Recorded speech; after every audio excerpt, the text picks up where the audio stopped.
প্ৰাণ বন্ধু মোক বুজি বুলিও বুজায় ঋষি সমস্তৰ কিয় একমতি নাই কেহু বোলৈ কৰ্মে কেহ বোলে জ্ঞান গতি তোমাত সন্মত পথ কেৱলে ভকতি। এই উদ্ধৱে প্ৰাণকৃষ্ণ ভগৱন্তক কৈছে এই ঋষিমুনিসকলে হাজাৰ হাজাৰ বছৰ ধ্যান ধাৰণা কৰি পিনে ঋষিমুনি হৈ আছে, এওঁলোকৰ কাৰো লগত কাৰো কথা নিমিলে। কিয়? কোনোবা এজনে জ্ঞান শ্ৰেষ্ঠ বুলি কৈছে, কোনোবা এজনে পূজা শ্ৰেষ্ঠ বুলি কৈছে, কোনোবা এজনে ধ্যান শ্ৰেষ্ঠ বুলি কৈছে, কোনোবা এজনে তপ শ্ৰেষ্ঠ বুলি কৈছে, কাৰো লগত কাৰো কথা নিমিলে। যেনেকৈ চুমনি গাঁওখনতে হওক বা আমাৰ গাঁওবিলাকতে হওক বা আমাৰ এই সমাজৰ ভাৰত ভূমিৰ মানুহবিলাকেই হওক, কাৰো লগত কাৰো কথা নিমিলে। এজনে ক'ব পূজাই ঠিক আছে, এজনে ক'ব যজ্ঞটোৱে ঠিক আছে, এজনে ক'ব দানটোৱে ঠিক আছে, কাৰো কথা কোনোৰ লগত মিল নাই।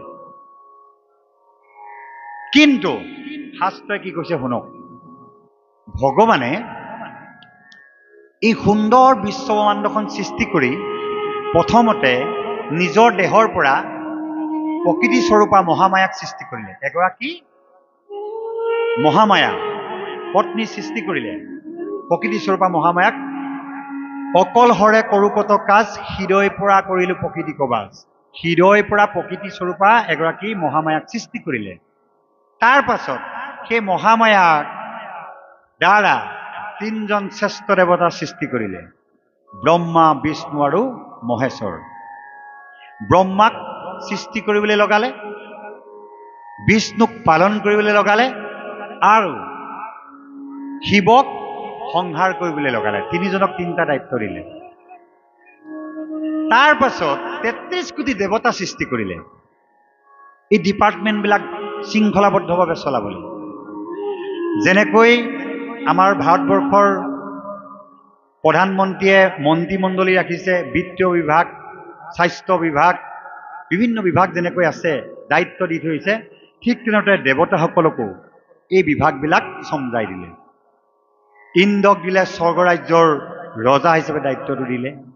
অগ্নিক দিছে যাতে সমস্ত জীৱৰে যাতে কিবা ৰন্ধন কৰি খাবৰ কাৰণে বা ঠাণ্ডাৰ সময়ত অগ্নিৰ তাপ লৈ যাতে ৰক্ষা পায়, তেওঁক সেই কাৰ্যটো দিছে যাতে সকলো সময়তে অগ্নিয়ে সমস্ত ঘৰত অতিথি হিচাপে সদায় থাকে। অগ্নি সকলো ঘৰতে থাকে, ধনী দুখীয়া উচ্চ নিচ্চ কথা নাই, অগ্নি সকলো ঘৰৰে অতিথি। সূৰ্যক দিছে দায়িত্ব, দিনত তুমি পোহৰ দিবা, চন্দ্ৰক দিলে ৰাতি পোহৰ, বায়ুৱে বায়ু কাম, পানীয়ে পানী কাম, বৰুণে পানীৰ কাম, এই দায়িত্ববিলাক ভগাই দিলে। কিন্তু তেওঁলোকক এটা ডিপাৰ্টমেণ্ট চমজাইহে দিছে, তেওঁলোক স্বতন্ত্ৰ কোনো দেৱতা নহয়। তেওঁলোকে ঈশ্বৰৰ আজ্ঞা মানিহে এই সেৱা কাৰ্যবিলাক কৰি আছে।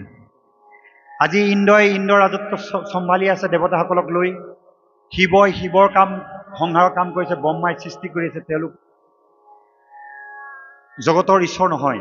তেওঁলোকে কি কৰিছে, তেওঁলোকেও সেই শক্তিটো পাবলৈ ঈশ্বৰ প্ৰভু ভগৱন্তক ধ্যান কৰিছে। আপোনালোকে ৰাস চাইছে, ৰাসত দেখিছে বসুমতী পৃথিৱীয়ে যেতিয়া কন্দা কটা কৰিছে, নাৰদ, শিৱ, ব্ৰহ্মা, ইন্দ্ৰকে প্ৰমুখ্য দেৱতাসকলে ক্ষীৰোদধি তীৰত গৈ কাতৰ প্ৰাৰ্থনা কৰিছে, হে প্ৰভু, পৃথিৱীত ইমান অন্যায় অত্যাচাৰ হৈছে, ৰক্ষা কৰিবলৈ তুমি নামি আহা। তাত কোন কোন আছিলে? ইন্দ্ৰ আছে, শিৱ আছে, ব্ৰহ্মা আছে, পৃথিৱী আছে। দেৱ দেৱতা আমাৰ ইয়াত দেখাবৰ কাৰণে সকলো ৰাখাৰ ব্যৱস্থা নাই কাৰণে কেইজনমানকহে ৰাসত দেখুওৱা হয় মঞ্চত। কিন্তু ব্ৰহ্মলোকৰ দৃশ্যটো আপোনালোকে দেখিছে, বা শ্ৰীকৃষ্ণ বা মহাভাৰতৰ সেই চিৰিয়েলবিলাকত আপোনালোকে দেখিবলৈ পাব। কিন্তু থাকোঁতে ৩৩ কোটি দেৱতাই আছিলে তাত। কিন্তু ইয়াৰ দ্বাৰা কি বুজালে? যদি পৰা হ'লে সেই শান্তি সম্প্ৰীতিটো ৰক্ষা কৰিবলৈ বা দুষ্টক দমন শান্তিক পালন কৰিবলৈ ইন্দ্ৰ দেৱতাই কৰিব পাৰিলেহেঁতেন, কিন্তু তেওঁৰ হাতত সেই ক্ষমতাটো নাই। ব্ৰহ্মাই পাৰিলেহেঁতেন, কিন্তু তেওঁ নোৱাৰে। শিৱই সংহাৰ কৰিবলৈ দায়িত্ব দিছিলে, শিৱও নোৱাৰে সেই কামটো। কোনে পাৰিব? তেওঁলোকে কোনেও নোৱাৰাৰ কাৰণে গোটেইখিনিয়ে লগ লাগি ঈশ্বৰ ৰক্ষা দিছে, প্ৰভু তুমি নামি আহা, তুমিহে এই শান্তি সম্প্ৰীতি দুষ্টক দমন কৰি শান্তক পালন কৰিব পাৰিবা। ৰাস চাওঁতে এই ব্ৰহ্মলোক দৃশ্যটো ইয়াত চুমনি গাঁৱত পাতিছে, দিচাংমুখত পাতিছে, ৰাসত দেখিছে এই দৃশ্যটো। ইয়াৰ দ্বাৰা কি বুজিছে? তেওঁলোক স্বতন্ত্ৰ দেৱতা নহয়, তেওঁলোকতকৈ শ্ৰেষ্ঠ এজন আছে। সেইকাৰণে ভাগৱত খোলোতে প্ৰথমতে কৈছে, যাৰ আজ্ঞা শিৰে বহে ব্ৰহ্মা হৰিহৰ। কাৰ আজ্ঞা বহন কৰি আছে? পূৰ্ণ ব্ৰহ্ম ভগৱন্ত, যিজনে ব্ৰহ্মা, বিষ্ণু, ৰুদ্ৰ, ইন্দ্ৰ, চন্দ্ৰ দেৱতাসকলক মানে ব্যৱস্থা কৰিলে। আজি দেৱতাসকলৰ মাজত অশ্বিনী আৰু কুমাৰ বৈদ্য, তেওঁলোকে ঔষধ সৃষ্টি কৰে। ধনন্তৰীয়ে ৰোগৰ গোটেই ভাণ্ডাৰটো লৈ আছে, শিৱই সংহাৰ কামটো লৈ আছে। এতিয়া আমি সেইজন ভগৱন্তৰ পূজা সেৱা কৰিব লাগে বুলি কৈছে। আপুনি কাৰোবাৰ ইষ্ট দেৱতা, কোনোবাই ইন্দ্ৰক পূজা কৰিছে, কোনোবাই শিৱক পূজা কৰিছে, আদ্যগুৰু মানিছে, মানি থাকক। আদ্যগুৰু হিচাপে মানিছে। যেনেকৈ আজি গাঁৱৰ বৰা বা বাৰিক বা কোনোবা হাতোলাজনক আপোনালোকে সন্মান দিছে, এইটো সন্মান দিয়ক।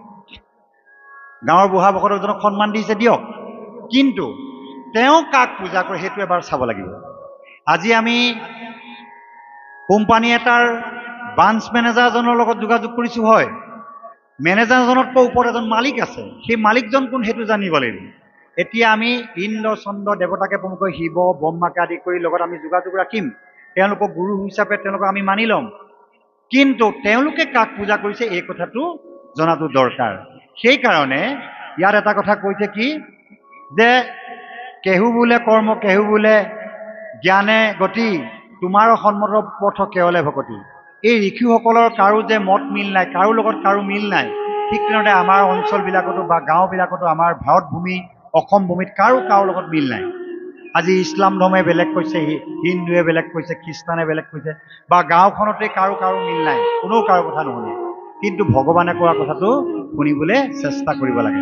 কাৰণ ভগৱানে, শিৱই কৈছে, এদিন পাৰ্বতীয়ে শিৱক সুধিছিলে, হে প্ৰভু, তুমি মহেশ্বৰ ভোলানাথ, তোমাক সকলোৱে পূজা কৰে, দেৱতায়ো পূজা কৰে, দৈত্য দানৱেও পূজা কৰে। আপোনালোকে চাব, দৈত্য দানৱে শিৱক খুব ভাল পায়। গন্ধৰ্ব, কিন্নৰ, মানুহ, যক্ষ, ৰক্ষ চবেই শিৱক ভাল পায়। তুমি আকৌ কাক পূজা কৰি আছা? এনেকে ধ্যান কৰি আছে দেই। শিৱই ধ্যান ধাৰণা কৰি আছে, পাৰ্বতীয়ে কাষত ৰৈ আছিলে।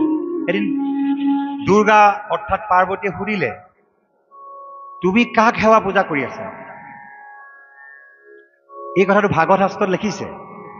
আমি মানে গুৰিটো কোন সেইটো জানিব লাগিব। সেইটো তাত পাৰ্বতীয়ে প্ৰশ্ন কৰিছে শিৱক, স্বামী তুমি সমস্ত মুখ্যৰ মুখ্য দেৱ, সমস্ত দেৱৰ গণে তোমাক কৰে হেব। পাৰ্বতী মনত চিন্তা লাগি গ'ল, আমাৰ মানুহজনক অৰ্থাৎ মহাদেৱক সকলো দেৱতাই মহাদেৱ বুলি সেৱা পূজা কৰে, আকৌ এইজনে আকৌ কাক পূজা কৰিবৰ কাৰণে, সেৱা কৰিবৰ কাৰণে ধ্যান কৰি থাকে। প্ৰশ্ন আহিবই। পাৰ্বতী সেই প্ৰশ্নটো কৰাৰ লগে লগে শিৱই তেতিয়া উত্তৰ দিছে যে, হে প্ৰিয়ে, মই জগতৰ ঈশ্বৰ নহয়, মোক সংহাৰ কৰা দায়িত্ব এটা দিছে। কিন্তু মই সেইজন ঈশ্বৰৰ নাম লওঁতে লওঁতে লওঁতে লওঁতে এজন শ্ৰেষ্ঠ দেৱতালৈ ৰূপান্তৰিত হলো। কাৰোবাক তথাস্তু বুলি কোৱাৰ লগে লগে ৰোগ নাইকিয়া হৈ যায়, কোনোবা নিধনীজনক তথাস্তু বুলি ক'লে ধন বৃদ্ধি হৈ যায়। মই শক্তি পাইছোঁ ঈশ্বৰৰ নাম জপ কৰি। মই যে পূজা সেৱা কৰা এজন শ্ৰেষ্ঠ দেৱতা হিচাপে নিৰ্বাচিত হলো, ৰাইজে মোক যে পূজা সেৱা কৰে, মই ঈশ্বৰৰ নাম জপ কৰিহে হয় শক্তিটো পাইছোঁ।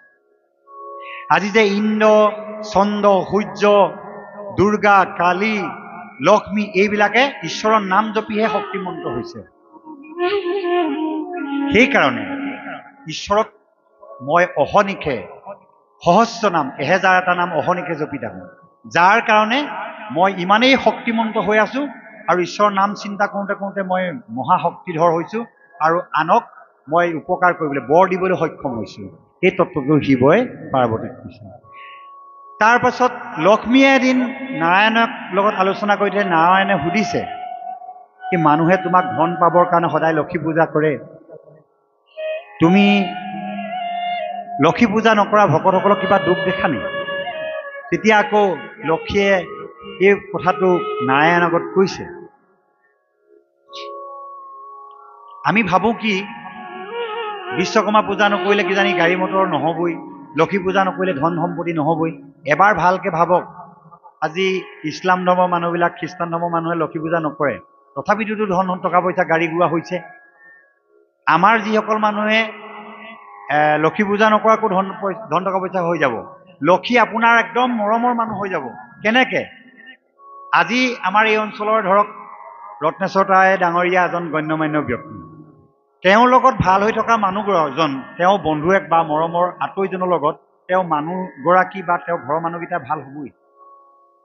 ঠিক তেনেদৰে ভগৱন্তৰ লগত যি সম্বন্ধ ৰাখিছে তেওঁ পৰিবাৰ অৰ্থাৎ লক্ষ্মী, তেওঁ সন্তান বা দেৱতাসকল তেওঁৰ লগত মানি চলিবই লাগিব, কাৰণ তেওঁ মালিক। কথাটো বুজি পাইছে নাই?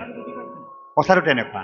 এতিয়া লক্ষ্মীয়ে ভগৱানক কৈছে, তোমাক পূজয় যদি কৰিয়া সন্তোষ,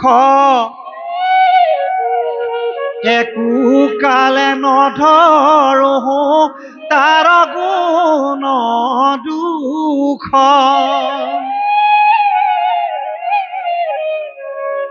হে প্ৰভু নাৰায়ণ, মই তোমাৰ মৰমৰ পত্নী জায়া অৰ্থাৎ লক্ষ্মীয়ে কৈছোঁ যে তোমাক যিজনে পূজা সেৱা কৰে, তোমাৰ নাম গুণ গাই যিজনে সন্তোষ কৰি ৰাখিছে, সেইজনক মই কোনোদিনে দুখ নধৰোঁ।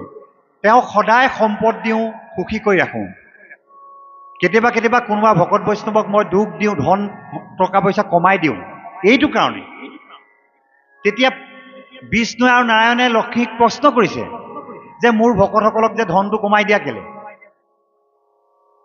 প্ৰশ্ন কৰিছে, কিন্তু তুমি যে দুখ নধৰোঁ বুলি ক'লা, তথাপিতো ভকতসকলৰ ধন সম্পদ কম, কিন্তু অন্য মানুহক ধন সম্পদটো বেছি দি দিয়া। তেতিয়া লক্ষ্মীয়ে কৈছে, প্ৰভু মই যদি বেছি ধন সম্পত্তি দি দিওঁ, সেই ভকতকেইজনে ধন সম্পত্তিত মজগুল হৈ ধনখিনি কি হ'ব কি নহ'ব ভাবি থাকোঁতেই ধনৰ লগত আৰু ধন বৃদ্ধি হওক বুলি কৰ্মত লাগি থাকিব আৰু আপোনাক চিন্তা কৰিবলৈ পাহৰি যাব। পাহৰি গ'লে মোৰ ৰাজ্যত প্ৰৱেশ কৰিবলৈ আৰু কোনোদিন আহিবলৈ আপোনাৰ ৰাজ্যত প্ৰৱেশ কৰিব নোৱাৰিব, অৰ্থাৎ বৈকুণ্ঠলৈ যাব নোৱাৰিব।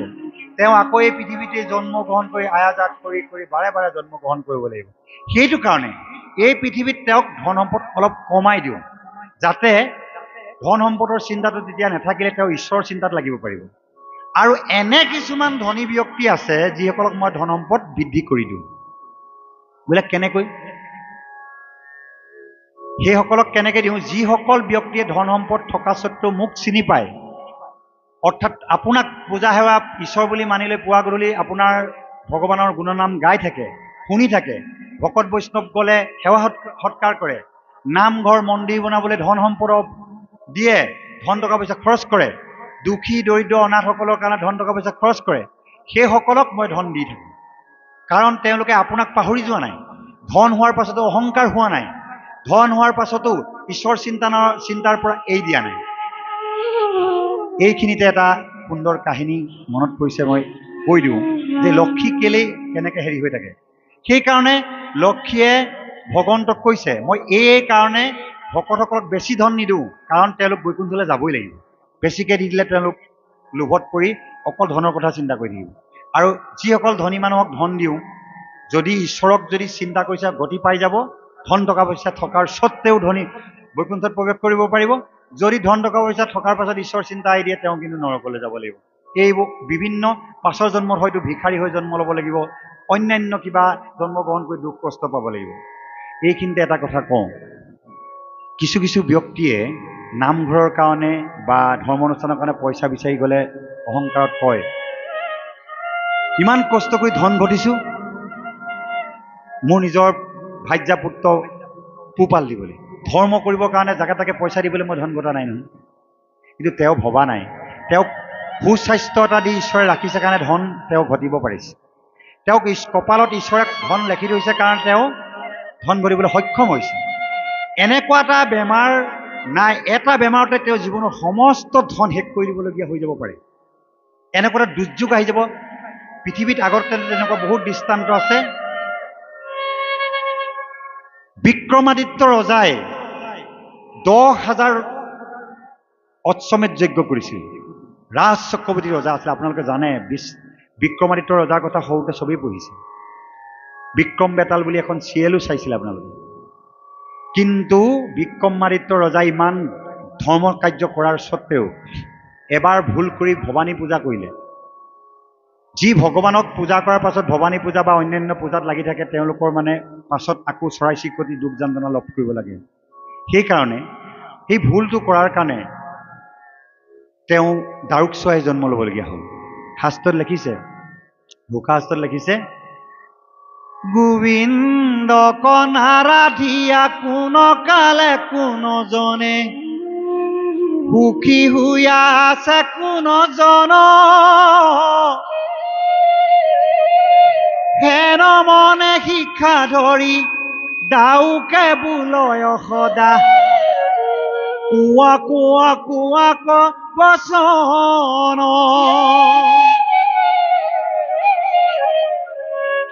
আমি ঘৰখনত কেইটা সকাম পাতো, কেইটা যজ্ঞ পাতো? বিশ্বামিত্ৰ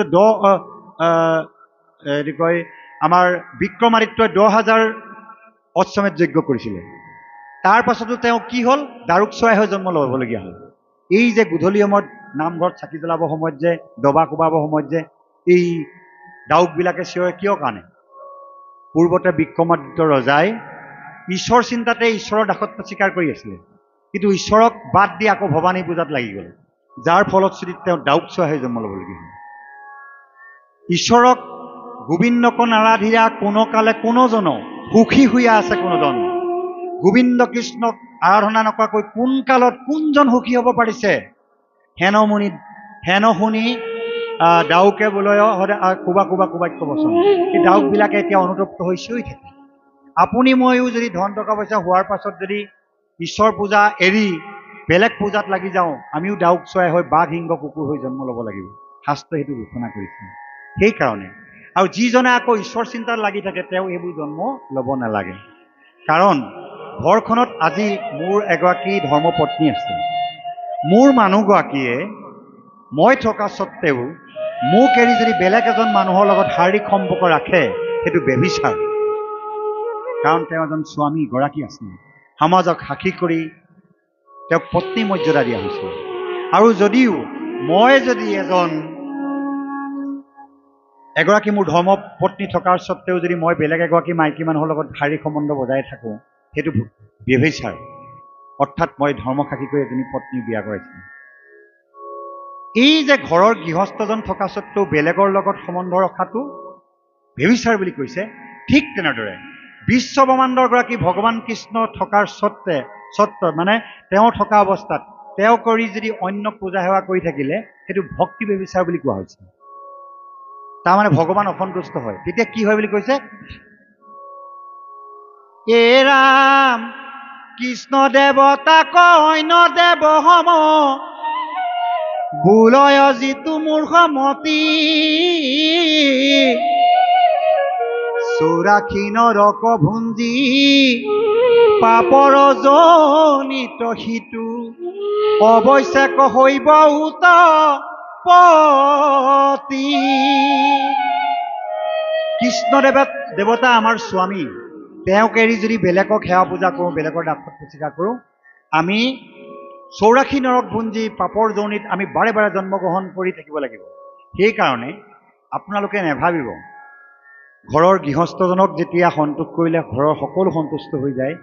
এই বিশ্বব্ৰহ্মাণ্ডৰ গৰাকী পূৰ্ণব্ৰহ্ম ভগৱন্তক সন্তোষ কৰাৰ লগে লগে, তেওঁক পূজা সেৱা কৰাৰ লগে লগে লক্ষ্মী, সৰস্বতী, দুৰ্গা, শিৱ, গণেশ, বিশ্বকৰ্মাকে প্ৰমুখ্য কৰি সমস্ত দেৱতা তুষ্ট হৈ যায়। গছৰ গুৰিত পানী দিলে যেনেকৈ গছজোপা সজীৱ হৈ আহে, পাতখিলাত পানী দিলে গছজোপাই সাৰ পানী নাপায়, ঠিক তেনে দেৱতাসকলেও ভয় কৰি থাকে। দেৱতাসকলক পূজা সেৱা কৰিলে আপুনি স্বৰ্গখন পাব, কিন্তু পুণ্য শেষ হোৱাৰ লগে লগে আকৌ এই যান্ত্ৰণাদায়ক জন্মগ্ৰহণ কৰিব লাগিব। কিন্তু বৈকুণ্ঠলৈ গ'লে আপুনি মই সুখে সন্তোষে ভগৱন্তৰ ৰাজ্যত থাকিব পাৰিম। আৰু দেৱতাসকলৰ ৰাজ্যত প্ৰৱেশ কৰিলে কি হ'ব গম পাইছেনে? আজি দান দক্ষিণা পুণ্য কৰি দেৱতা ৰাজ্যত প্ৰৱেশ কৰিলেও পুণ্য শেষ হ'লে ঘূৰি আহিব লাগিব। চাকৰি শেষ হ'লে যেনেকৈ চাকৰিয়াল মানুহবিলাকক চাকৰিৰ পৰা উলিয়াই দিয়ে, পুণ্য শেষ হ'লে স্বৰ্গৰ পৰা আমাক দেৱতাসকলে পঠিয়াই দিব। দেৱতাসকলে অমৃত খাই অমৰত্ব লাভ কৰিলে। অমৰ হোৱাৰ পাছত তেওঁলোকৰ অৱস্থা এতিয়া তথ্যবচ। আপোনালোকে ভাওনাবিলাকত দেখিছে দৈত্য দানৱবিলাকে দেৱতাসকলক খেদি লৈ ঘূৰি ফুৰে, স্বৰ্গ ৰাজ্যৰ পৰা খেদি পঠিয়াই দিয়ে। কিন্তু এইটোকে কৈছে পিঞ্জৰা পিঞ্জৰাই, বাঁহৰ হ'লেও পিঞ্জৰা, সোণৰ হ'লেও পিঞ্জৰা, লোহাৰ হ'লেও পিঞ্জৰা। আজি দেৱতাসকলে অমৃত খাই নিজকে বন্দী হৈ আছে, বৈকুণ্ঠলৈ যাব নোৱাৰে তেওঁলোকে, কাৰণ অমৰত্ব লাভ কৰিলে। কিন্তু আপুনি মই পাৰিম। কেনেকৈ পাৰিম? আমাৰ মৃত্যু আছে, কিন্তু অন্য মানুহৰ দৰে মৰি গ'লেই নহ'ব। মৃত্যুত ঈশ্বৰৰ নামটো সংযোগ কৰিব লাগিব। কেনেকৈ সংযোগ কৰিব? আমি মৃত্যুৰ সময়ত এবাৰ ঈশ্বৰৰ নাম ললেই আমাৰ মানে ঈশ্বৰ ৰাজ্যত প্ৰৱেশ কৰিব পাৰিম। সেই চাবিটো আমাৰ হাততে আছে। জীৱা জীৱা বস্তু কস্মৰীয়া প্ৰাণ এৰে মৰিয়া জনমল বিহিত ৰূপ ধৰে। মৰিবৰ সময়ত জীৱটোৱে মৰিবৰ সময়ত মানুহজনে যি চিন্তা কৰে সেইটো জন্ম লয়। যদি ধনৰ কথা চিন্তা কৰে, সি ধন গোলৈ যে ধন মাটিৰ তলত পুৰি থোৱা ধনবিলাক যেনেকৈ ধন গোলৈ যেনেকৈ সাপ এটা হৈ ৰখি থাকে, সি তেনেকুৱা এটা সাপ হৈ পিনে ৰখি থাকিব। যদি ঘৰত পুহি থকা কুকুৰটোৰ কথা চিন্তা কৰে, মই মৰি গ'লে কুকুৰটো কোনে আপডাল কৰিব, সি কুকুৰ হৈ জন্ম ল'ব। যদি গৰুকেইটাৰ কথা চিন্তা কৰি থাকে, গৰু হৈ জন্ম ল'ব। ভাগৱতত এই ভৰত ৰজাই ঘৰৰ পৰা ধৰ্ম কৰিম বুলি কৈ হৰিণটো চিন্তা কৰি থাকোঁতে হৰিণটোৰ কথা চিন্তা কৰি থাকোঁতে হৰিণটো মানে পোৱালিটো কি হ'ব, কি কথা চিন্তা কৰি মৰি গ'ল আৰু আকৌ হৰিণ হৈ জন্ম ল'লে। সেইটো কাৰণে মৃত্যুৰ সময়ত এবাৰ ঈশ্বৰৰ নামটো আহিবৰ কাৰণে এইবিলাক অনুশীলনৰ প্ৰয়োজন। এতিয়াও আমি সেইজন ঈশ্বৰৰ দাসত্ব স্বীকাৰ কৰিবলৈ বাৰম্বাৰ কৈছে। এই যে মানুহৰ ইজনে কয় এইটো, সিজনে কয় এইটো, কিন্তু এই ইজনে সিজনে কি কৈছে সেইটো দৰকাৰ নাই।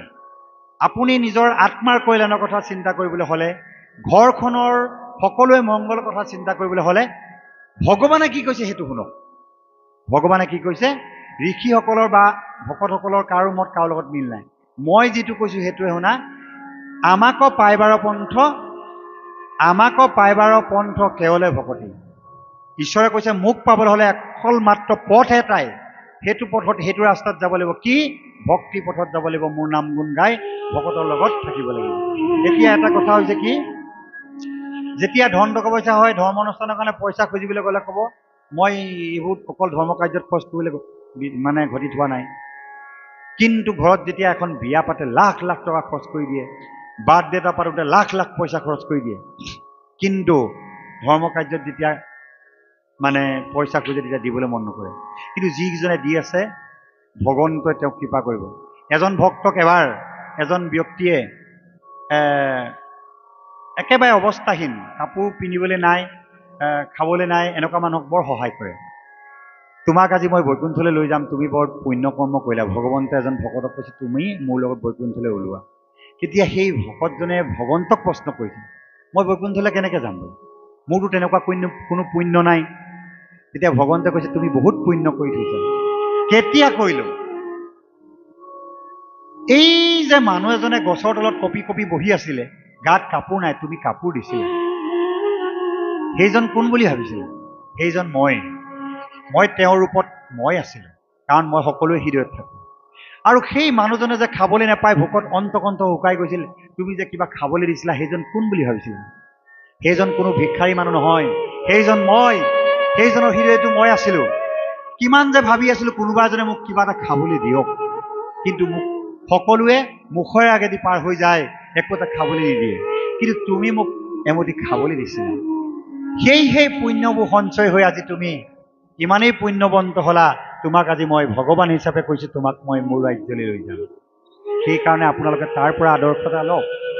আপোনালোকে জীয়াই থকা অৱস্থাত ধন টকা পইচা 1 কোটি টকা আছে, এজন মানুহে টকা 1000 দিছে, সেইটো দান বুলি নকয়। আপোনাৰ জেপত 10 টকা এটা আছে, কোনোবা এজন মানুহে খাবলৈ নাপায়, পেটত হাতটো মোহাৰি ভোকত তেওঁ ঘূৰি ফুৰিছে, তেওঁক যদি 10 টকাটোৱে 5 টকা এটা কিবা এটা কিনি খুৱাই দিয়ে, সেইজনে প্ৰকৃত ধনী বুলি শাস্ত্ৰই ঘোষণা কৰিছে। ধনী ব্যক্তি সেইজনে যিজনৰ হাতত 10 টকা এটা আছে মাত্ৰ। কাইলৈ কি আছে তেওঁৰ হাতত অন্য কোনো পইচা নাই। 1 কোটি টকাৰ ঠাইত 1000 আৰু 10 টকাৰ ভিতৰত 5 টকা এটা দি দিয়াটো বৰ ডাঙৰ কথা। মানে মনটো কাৰ ডাঙৰ, কোন বেছি দানী বুলি কৈছে?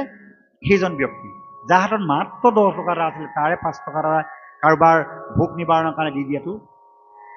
তেওঁ যদি ভাবে এই 10 টকাটোনো মই কি অজাটো হ'ম, এইজন মানুহ অন্ততঃ মইতো ঘৰত ভাত এমুঠি আছে, এওঁতো খাবলৈ পোৱা নাই, এওঁকে খুৱাই দিওঁ, চিঙৰা এটা খুৱাই দিলে 10 টকা দি, সেইজনৰ মহাদাতা বুলি কৈছে। আৰু এটা কাহিনী মই কম বুলি উল্লেখ কৰিলোঁ। আমনি লাগিছে নি বাৰু আপোনালোকক? নাই লগা। এবাৰ এজন ভক্তক পৰীক্ষা কৰিবৰ কাৰণে ভগৱানে নাৰদ আৰু ব্ৰহ্মাক লগত লৈ এই ধৰাধামলৈ নামি আহিলে। এই ধৰাধামলৈ নামি আহি তেওঁলোকে গৈ দেখিলে, প্ৰথমতে ভগৱানে ভগৱানৰ ৰূপত অহা দেখি মানুহবোৰে সেৱা কৰিবলৈ দৌৰি আহিছে। ব্ৰহ্মা আৰু নাৰদক দেখিছে। তেতিয়া তেওঁলোকে ক'লে যে আমি এইভাগে ভগৱান আৰু নাৰদৰ ৰূপ লৈ পিনে ধৰাধামত ঘূৰি ফুৰিলে মানুহে ভৰি হাতে ধৰি থাকিব ঈশ্বৰ বুলি, সেৱা পূজা কৰিব। এতিয়া আমি ছদ্মবেগ ধৰোঁ। এই ছদ্মবেগ ধৰি তিনিওজনে 3টা ৰূপ ল'লে। সাধাৰণ মানুহৰ দৰে ৰূপ লৈছে। এই বৈৰাগী মানুহৰ নিচিনাকৈ ৰূপ 3টা ল'লে। লৈ পিনাই তেওঁলোকে এখনকে গাঁও পাৰ হৈ গৈ আছে। এজন মানুহৰ এটা মানে তেওঁ মহ পালন কৰে, গৰু মহ পালন কৰে। সেই মহ তেওঁ ঘৰত মানে কাষৰ পথাৰখনত মহে মানে গাখীৰ খীৰাই আছে, তেওঁ মহ পুহিছে। ৰাতিপুৱা সময়ত এই তিনিজন ভগৱান কৃষ্ণ আৰু নাৰদ আৰু ব্ৰহ্মা তিনিজনে ভেগ ধৰি সেই কাষেদি যাবলৈ ধৰিলে। যাওঁতে মহৰ গাখীৰ খীৰাই থকা ঘৰৰ মালিক অৰ্থাৎ যিজনে গাখীৰ খীৰাইছে গোৱালজনে খুব বেয়া মাত মাৰিছে। ইয়াৰ পৰা আঁতৰি যা, মহে এতিয়া চক ধৰিব, গাখীৰ খীৰাবলৈ নিদিব। ইমান বেয়াকৈ গালি পাৰিছে। এই লগত যোৱা ছদ্মবেশী নাৰদ আৰু ব্ৰহ্মাই কৈছে, এই মানুহজন চকচোন ইমান আমাক বেয়া গালি দিছে, তেওঁ গমেই পোৱা নাই আমি যে পৰীক্ষা কৰিবলৈ আহিছোঁ। ৰ'বচোন বোলে, আমি এইফালে পাৰ হৈয়ে গৈছোঁ, আপোনাকতো একো আমনি কৰা নাই, আপুনি মহ খীৰাইছে, মহ খীৰাই থাকক। আমাৰ বহু দূৰ বাট কৰি বাই আহিছিলোঁ, বৰ ভোক লাগি আহিছিলে, আপোনাৰ ইয়াত মহ খীৰাইছে, অন্ততঃ গাখীৰ অকণমান যদি আপুনি চাহ তাহ বা কিবা এটা আমাক খাবলৈ যদি গাখীৰ অকণমান সিহঁতি ব্যৱস্থা কৰি দিলেহেঁতেন সুখী হ'লোহেঁতেন। কিন্তু এই মহৰ মালিকজনে ইমান বেয়া গালি পাৰিছে, তহঁতক ইয়াত খোৱাবলৈ মই মহ পুহি ৰখা নাই, তহঁতি জোৰ মানুহ তাৰ পৰা আঁতৰি যায়, মহে যদি এতিয়া চক ধৰে মোৰ বহুত অশান্তি হ'ব। তেতিয়া তিনিজনে দুখ মনে তাৰ পৰা আঁতৰি গ'ল। কিন্তু যাবৰ সময়ত আশীৰ্বাদ এটা দি থৈ গ'ল, এতিয়া যিমান মহ আছে তাতকৈ 2 গুণ 3 গুণ মহ হৈ যাওক আৰু সম্পত্তি বৃদ্ধি হওক তোৰ। এই আশীৰ্বাদ দি গুচি গ'ল। লগত যোৱা নাৰদ আৰু ব্ৰহ্মাই ছদ্মবেশত গৈছে, তেওঁলোকে আচৰিত খাইছে। ইমান বেয়া গালি দিছে, ইমান বেয়া ব্যৱহাৰ কৰিছে, তৎসত্ত্বেও আকৌ তেওঁক আশীৰ্বাদ দি থৈ আহিছে কি বুলি? ধেই সম্পত্তি হওক আৰু এনেকুৱা 3-4 গুণ মহ হওক।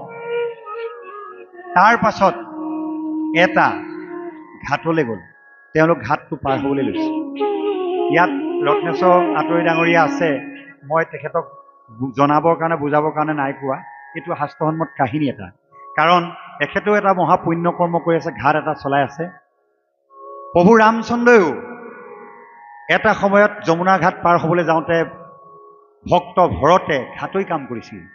প্ৰভু ৰামচন্দ্ৰক বিনা পইচাত এই ঘাট পাৰ কৰা দিছিল। বনবাসৰ অৱস্থাত তেওঁৰ হাতত পইচা নাছিল। যি সময়ত ৰামচন্দ্ৰই ঘাটৈ এই গৃহচণ্ডাল, তেওঁ গৃহচণ্ডাল হিচাপে ঘাট চলাই আছিলে, এজন নিস্কুলত জন্মগ্ৰহণ কৰা অভিভক্ত হৈহে আছিলেহি তেওঁ। সেই গৃহচণ্ডালে যেতিয়া এই ঘাট পাৰ কৰিবলৈ লৈছিলে, তেতিয়া ৰামে লক্ষ্মণক কৈছে, ভাই লক্ষ্মণ, আমিতো বনবাস খাটি ঘূৰি ফুৰা ব্যক্তি, আমাৰ হাতত ধন টকা পইচা নাই ঘাটত দিবলৈ, কিবা যদি আছে তাকে দি দিয়া। লক্ষ্মণে তেতিয়া হাতত একো থকা নেদেখি ৰামচন্দ্ৰই নিজৰ হাতত থকা আঙঠিটোকে খুলি দিছিলে, এইটোকে ঘাটৈত দি দিয়া। তেতিয়া প্ৰভু ৰামচন্দ্ৰৰ এনে দুখৰ বিলৈ দেখি, যিজন ৰজাৰ ঘৰৰ ব্যক্তি আছিলে, কালৰ সোঁতত পৰি বনবাস খাটি দুখ যান্ত্ৰণাত ঘূৰি ফুৰিছে, এই গৃহচণ্ডাল এজন মহাভক্ত আছিলে। সেই গৃহচণ্ডালে হাতযোৰ কৰি কৈছে, প্ৰভু, মই ঘাটৰ পইচা কোনো কাৰণতে আপোনাৰ পৰা ল'ব নোৱাৰোঁ। কিয়? কাৰণ আমি দুয়োজনেই একে পথৰ যাত্ৰী। বোলে কেনেকৈ? আপুনি ভৱসাংসাৰৰ ঘাটৈ আৰু মই হৈছোঁ যমুনা ঘাটৰ ঘাটৰ। মই যমুনা ঘাটটোত মানুহ পাৰ কৰাই ধন মানে লওঁ, আৰু এই ধনেৰে মই ৰজা ঘৰত দিওঁ, ধৰ্ম অনুষ্ঠানত খটাওঁ, অন্যান্য বিভিন্ন ঠাইত দিওঁ। আৰু আপুনি হৈছে ভৱসাগৰৰ ঘাটৈ, ভগৱান হৈছে এই ভৱসংসাৰৰ ঘাটৈ। এই সংসাৰত দুখ যন্ত্ৰণা মই সাগৰখনৰ পৰা পাৰ কৰাই বৈকুণ্ঠলৈ নিব পৰা এজন ব্যক্তি, সেইজনে হৈছে আপুনি ভগৱান ৰামচন্দ্ৰ। আপুনিয়ে মই দুইজনে একে পন্থৰ যাত্ৰী, সেইকাৰণে গাড়ী ড্ৰাইভাৰে যেনেকৈ ড্ৰাইভাৰৰ পইচা নলয়, ঘাটৰে ঘাটৰ পইচা ল'ব নাপায়, নাপিতে নাপিতৰ পইচা নলয়, একে পন্থৰ আমি একে মানুহ। এতিয়া ৰামচন্দ্ৰই কৈছে, হয় ঘাটৰ পইচা কেতিয়াও নিদিয়াকৈ থাকিব নাপায়, নাপিতৰ পইচা কেতিয়াও খাব নাপায়, কেতিয়াও চল বুদ্ধি কৰি পলাই মেলি হ'লেও মানুহে নেদেখাকৈ নাজানিলে বুলি, ঘাটৰে গম নাপালে বুলি আনন্দ লভিব নালাগে। ঘাটৰ পইচা খাই গ'লে ভৱিষ্যতে হ'লেও সেই পইচা ভৰিব লাগিব, কিবা নহয় কিবা এটা ধৰণে সেই মানুহজনৰ জীৱনৰ পৰা ধন নষ্ট হ'ব। বাৰু যে কি নহওক, এই ঘাট এটা গৈ পালেগৈ, সেই ঘাটটোতে এজন ব্যক্তিয়ে ঘাটটো নাওখনত পাৰ কৰাবলৈ লৈছিল। তেতিয়া এই তিনিজন ছদ্মবেশী ব্যক্তিয়ে কৈছে, আমি সন্ন্যাসী মানুহ, ঈশ্বৰৰ গুণনাম গাই ফুৰোঁ, আমাৰ হাতত ধন টকা পইচা নাই, আমাক বাৰু বিনা পইচাত এই ঘাটটো পাৰ কৰাই দিবনে? তেতিয়া সেই ঘাটৈজনে ক'লে, হ'ব দিয়ক, আপোনালোকৰ হাতত সন্ন্যাসী মানুহ, ভকত মানুহ, পইচা পাতি নাই, আৰু আপোনালোকক মই জোৰ কৰি কি কৰিম? এনেকুৱা মানুহ বহুত মই বিনা পইচাই পাৰ কৰাই নিছোঁ, আপোনালোকে মোৰ নাৱত উঠক। নাৱত উঠিলে, উঠি আগবাঢ়ি গুচি গ'ল। এওঁলোকে ভাবিছে এইজন ইমান দয়ালু মানুহ, তেওঁক দুটামান কথা সুধো। তেওঁ সুধিলে, আপোনাৰ এই ঘাটটোৰ পইচাৰে আপুনি কি কি কাম কৰে? তেতিয়া তেওঁ কৈছে, এই ঘাটটোৰ পইচাৰে মই ৰজা ঘৰত কৰ দিব লাগে, ঘাটৰ কৰ। দ্বিতীয়তে মই ধৰ্ম অনুষ্ঠানবিলাকলৈ এই ঘাটৰে এটা অংশ মই দিব লাগে। মোৰ ঘৰখন পৰিচালনা কৰিব লাগে। আত্মীয় স্বজন মৃত্যু কুটুমৰ যদি কেতিয়াবা দুখত পৰে, বেমাৰ আজাৰ হয় বা মানুহ ঢুকায়, তেতিয়া মই সহায় কৰিব লাগে। আৰু এই ধনৰ পৰাই কেতিয়াবা ৰাস্তা পদূলি বনাবলৈ কোনোবাই খুজিলে মই দিব লাগে। এই ধনৰ পৰাই মই নাওখন কেতিয়াবা ভাগিলে বনাব লাগে। আৰু এই নাওখন চলাবলৈ 2-3জন কৰ্মী আছে, কৰ্মীসকলক দিব লাগে। তাৰ মাজতো কেতিয়াবা মই ধৰ্মকৰ্ম ঘৰত নিজেও কৰোঁ, ভকত বৈষ্ণৱক মাতি আনি দক্ষিণা কৰিব লাগে, তেওঁলোকক ভকতৰ কৰ্মত ঈশ্বৰক মাহ প্ৰসাদকে প্ৰমুখ কৰি এইবিলাক দ্ৰব্য সম্ভাৰ গোটাই ঈশ্বৰ সেৱা কৰোঁ। এইবিলাক কৰি মোৰ হাতত আৰু পইচা নাথাকিবি, যেনে তেনেহে চলি আছে। তেতিয়া সেই ব্যক্তিকেইজনে মনতে সন্তোষ লভিলে, আৰু ঘাটৰ পাৰ পাব যেতিয়া হৈছে, ভগৱান কৃষ্ণই সাধাৰণ মানুহৰ ভেষতে আছিল। এই নাওখনৰ পৰা আজিকালিও দেখিছে আপোনালোকে, ঘাটৰ পাৰ হওঁতে নাৱৰ পৰা বহু ব্যক্তি জঁপিয়াই দিয়ে। নাৱৰ টিংটোৰ পৰা ভগৱানে জাপ মাৰোঁতে নাৱৰ টিংটো মৰককৈ ভাঙি পেলালে। আজি নাও এখনৰ বিনা পইচাত পাৰ কৰাই নিয়াৰ পাছত যেতিয়া টিংটো ভাঙি দিয়ে, ঘাটৈ পক্ষৰ মানুহৰ খং উঠিব, কাৰণ এটা টিং বনাওঁতে বহু পইচা খৰচ হয়। কিন্তু সেই ব্যক্তিজনক খং কিন্তু নাই কৰা। তেওঁ কৃষ্ণ কৃষ্ণ কৃষ্ণ কৃষ্ণ বুলি কৈ ঈশ্বৰকে চিন্তা কৰিলে, একো তেওঁ বেয়া গালি নিদিলে। তাৰ পাছত তেওঁ পাৰলৈ গ'ল। আপোনালোকে যজ্ঞে যজ্ঞ, ভাগিলে ভাগিলে আৰু মই বনাই ল'ম, আপোনালোকে দুখ নকৰিব, মই ঈশ্বৰে কৰিলে আৰু মই পাছত বনাই ল'ম। এনেকৈ মানুহকেইজনক বিদায় দিলে। যাওঁতে বাটত লগত যোৱা সেই লগৰ সন্ন্যাসীকেইজন, অৰ্থাৎ ছদ্মবেশ ধাৰণ কৰা নাৱত আৰু বম্মাই সুধিছে ভগৱান কৃষ্ণক, প্ৰভু আপুনি ইমান নিষ্ঠুৰ কিয়? বোলে কি নিষ্ঠুৰ কৰিলোঁ? যিটো মানুহে মহ খীয়াই থকা অৱস্থাত আমাক ওচৰে যাব নিদিয়ে, গাখীৰ খোৱাটো দূৰৰ কথা, আপুনি ইমান দয়াৰ ভাৱ দেখালে, কৰোণাময় হৈ পিনে তেওঁক ইয়াতকৈ কেইবাগুণো বৃদ্ধি হওক বুলি ক'লে। আৰু যিটো মানুহে আমাক দয়াবৰ পৰৱশ, আমাক কোনো পইচা নোলোৱাকৈ দয়াৰে আমাক নাৱত তুলি নিলে, গোটেই দুখৰ কাহিনীবিলাক কৈছে, ধন ক'ত ক'ত খৰচ হয়, একেবাৰে দুখীয়াভাৱে জীৱন যাপন কৰা ব্যক্তিজনৰ নাওখনৰ টিংটো আপুনি ভাঙি থৈ আহিলে। তেতিয়া ভগৱানে কৈছে, সাধাৰণ মানুহে সেইবিলাক দেখি পিনাই খং কৰে, দুখ কৰে, কিন্তু ভগৱানৰ মায়া আৰু লীলাটো অলপ বেলেগ। মই কওঁ শুনা, এই মানুহজন যে মহ আছিলে, বিৰাট অহংকাৰী। ইয়াত কোনোবা মহ থকা মানুহ থাকিব পাৰে, মই তেওঁলোকৰ চৰণত ধৰি গৈছোঁ, তেওঁলোকক শুনাবৰ কাৰণে নাই কোৱা। ঘাটৈ আছে, ঘাটৈ শুনাবলৈও কোৱা নাই। জীৱন কেনেকৈ যাপন কৰিব লাগে শিক্ষাটো ভাগৱত শাস্ত্ৰই কৈছে, সেই শিক্ষাটোহে আমাক দিব বিচাৰিছোঁ। আপোনাৰ মহ থাকক, একো নাই, আপুনি অহংকাৰী নহ'লেই হ'ল। আপোনাৰ ধন টকা পইচা থাকক, অহংকাৰী নহ'লে হ'ল, সেই কাহিনীটো বুজাবলৈহে কোৱা হৈছে। এই মানুহজনক যে এই ধন টকা পইচা আৰু মহ বেছি হ'বলৈ যে ক'লোঁ, কেলৈ ক'লোঁ জানানে? এওঁ এতিয়া ইমানেই মহ হ'ব, দিনক দিনে মহ মানে শ্ৰীবৃদ্ধি হ'ব, ধন টকা পইচা হ'ব। এতিয়া তেওঁ এবেলা মহ চৰালেই হৈছিলে বা এবেলা গাখীৰ খীৰালেই হৈছিলে। এতিয়া ইমানেই বৃদ্ধি হৈ যাব, এতিয়া তেওঁৰ ৰাতি শুবলৈ নাপাব। মহ গধূলি বান্ধি থৈ অহাৰ পাছতেই তেওঁ আকৌ যাবলৈ আৰম্ভ কৰিবই লাগিব, কাৰণ ইমানেই মহ তেওঁ বান্ধোতে অৱস্থা বেয়া হ'ব। আৰু দিনত ৰাতিপুৱাৰ লগে লগে তেওঁ গাখীৰ খীৰাওঁতে বেলি দুপৰ হ'ব। বেলি দুপৰ হোৱাৰ পাছতেই তেওঁ গাখীৰ খীৰাই খাবলৈ পাবলৈ সময় নহ'বই। মহে গৈ কাৰোবাৰ ৰছী ছিঙিব, কাৰোবাৰ ঘৰত খেতি পথাৰ নষ্ট কৰিব। তেতিয়া সেই খেতিৰ মালিকে তেওঁক বেয়া ধৰণে গালি পাৰিব। তেওঁ ইমান প্ৰখৰ ৰ'দত, ভাদমহীয়া বা জেঠমহীয়া ৰ'দত তেওঁ সেই মহখিনি ঘূৰাই থাকোঁতে লোকৰ অনিষ্ট কৰিব বুলি ঘূৰাই থাকোঁতে জীৱনৰ সোৱাদটো নাপাবই। মাইকী ল'ৰা ছোৱালী, আত্মীয় স্বজন, মিতুৰ কুটুম, সৎ সং, ভকতৰ সং তেওঁ আৰু নাপাব। তাৰ পৰা ঘৰলৈ ঘূৰি আহিব, মহ বান্ধি আহোঁতে ঘৰ ৰাতি হ'ব, ল'ৰা ছোৱালী মৰম চেনেহ নাপাব, ল'ৰা ছোৱালী শুই যাব, মানুহগৰাকীয়ে ভাত মুঠি দিব। এইবিলাকত থাকোঁতে আত্মীয় স্বজন, মিতুৰ কুটুম, ঈশ্বৰ সেৱা একো নাপাব। এদিন এনেকুৱা এটা বেমাৰ আহিব, এটা সেৱা চলিব, যিদিনাখন একেদিনাখনেই গোটেই মহবিলাক বেমাৰ হৈ মৰি গুচি যাব। হিয়া ঢুকুৱাই কান্দিব, মই ইমান কষ্ট কৰি মহখিনি গোটালোঁ, মহখিনি একেদিনাই বেমাৰত মৰি গ'ল। আৰু পাই হেৰুৱা বেদনা বা যান্ত্ৰণাতকৈ আৰু দুখ কোনেও বুজি নাপাব। সেই যান্ত্ৰণাটো দিবৰ কাৰণে এই শিক্ষাটো দিছোঁ, কাৰণ তেওঁ ভকত বৈষ্ণৱক চিনি নাপায়। সদায় অসৎ আচৰণ, অসৎ ব্যৱহাৰ, বেয়া মাত, বেয়া কথাই মানুহক অশান্তি কৰি আহিছে, ধন হ'ল বুলি অশান্তি কৰি আহিছে। যদি তেওঁ ভক্তিমন্ত হ'লহেঁতেন, তেওঁ এই মহখিনি মই বেমাৰ আজাৰ দি নেমাৰিলোহেঁতেন বা দুখ নিদিলোহেঁতেন। এতিয়া তেওঁ কি পালে বাৰু? জীৱনটো পালে, জীৱশ্ৰেষ্ঠ মানুহ, নিজৰ ঘৰখন নাপালে। ল'ৰা ছোৱালীয়ে তেওঁক চকামকাকৈ অকণমান সময় কাৰণেহে পায়।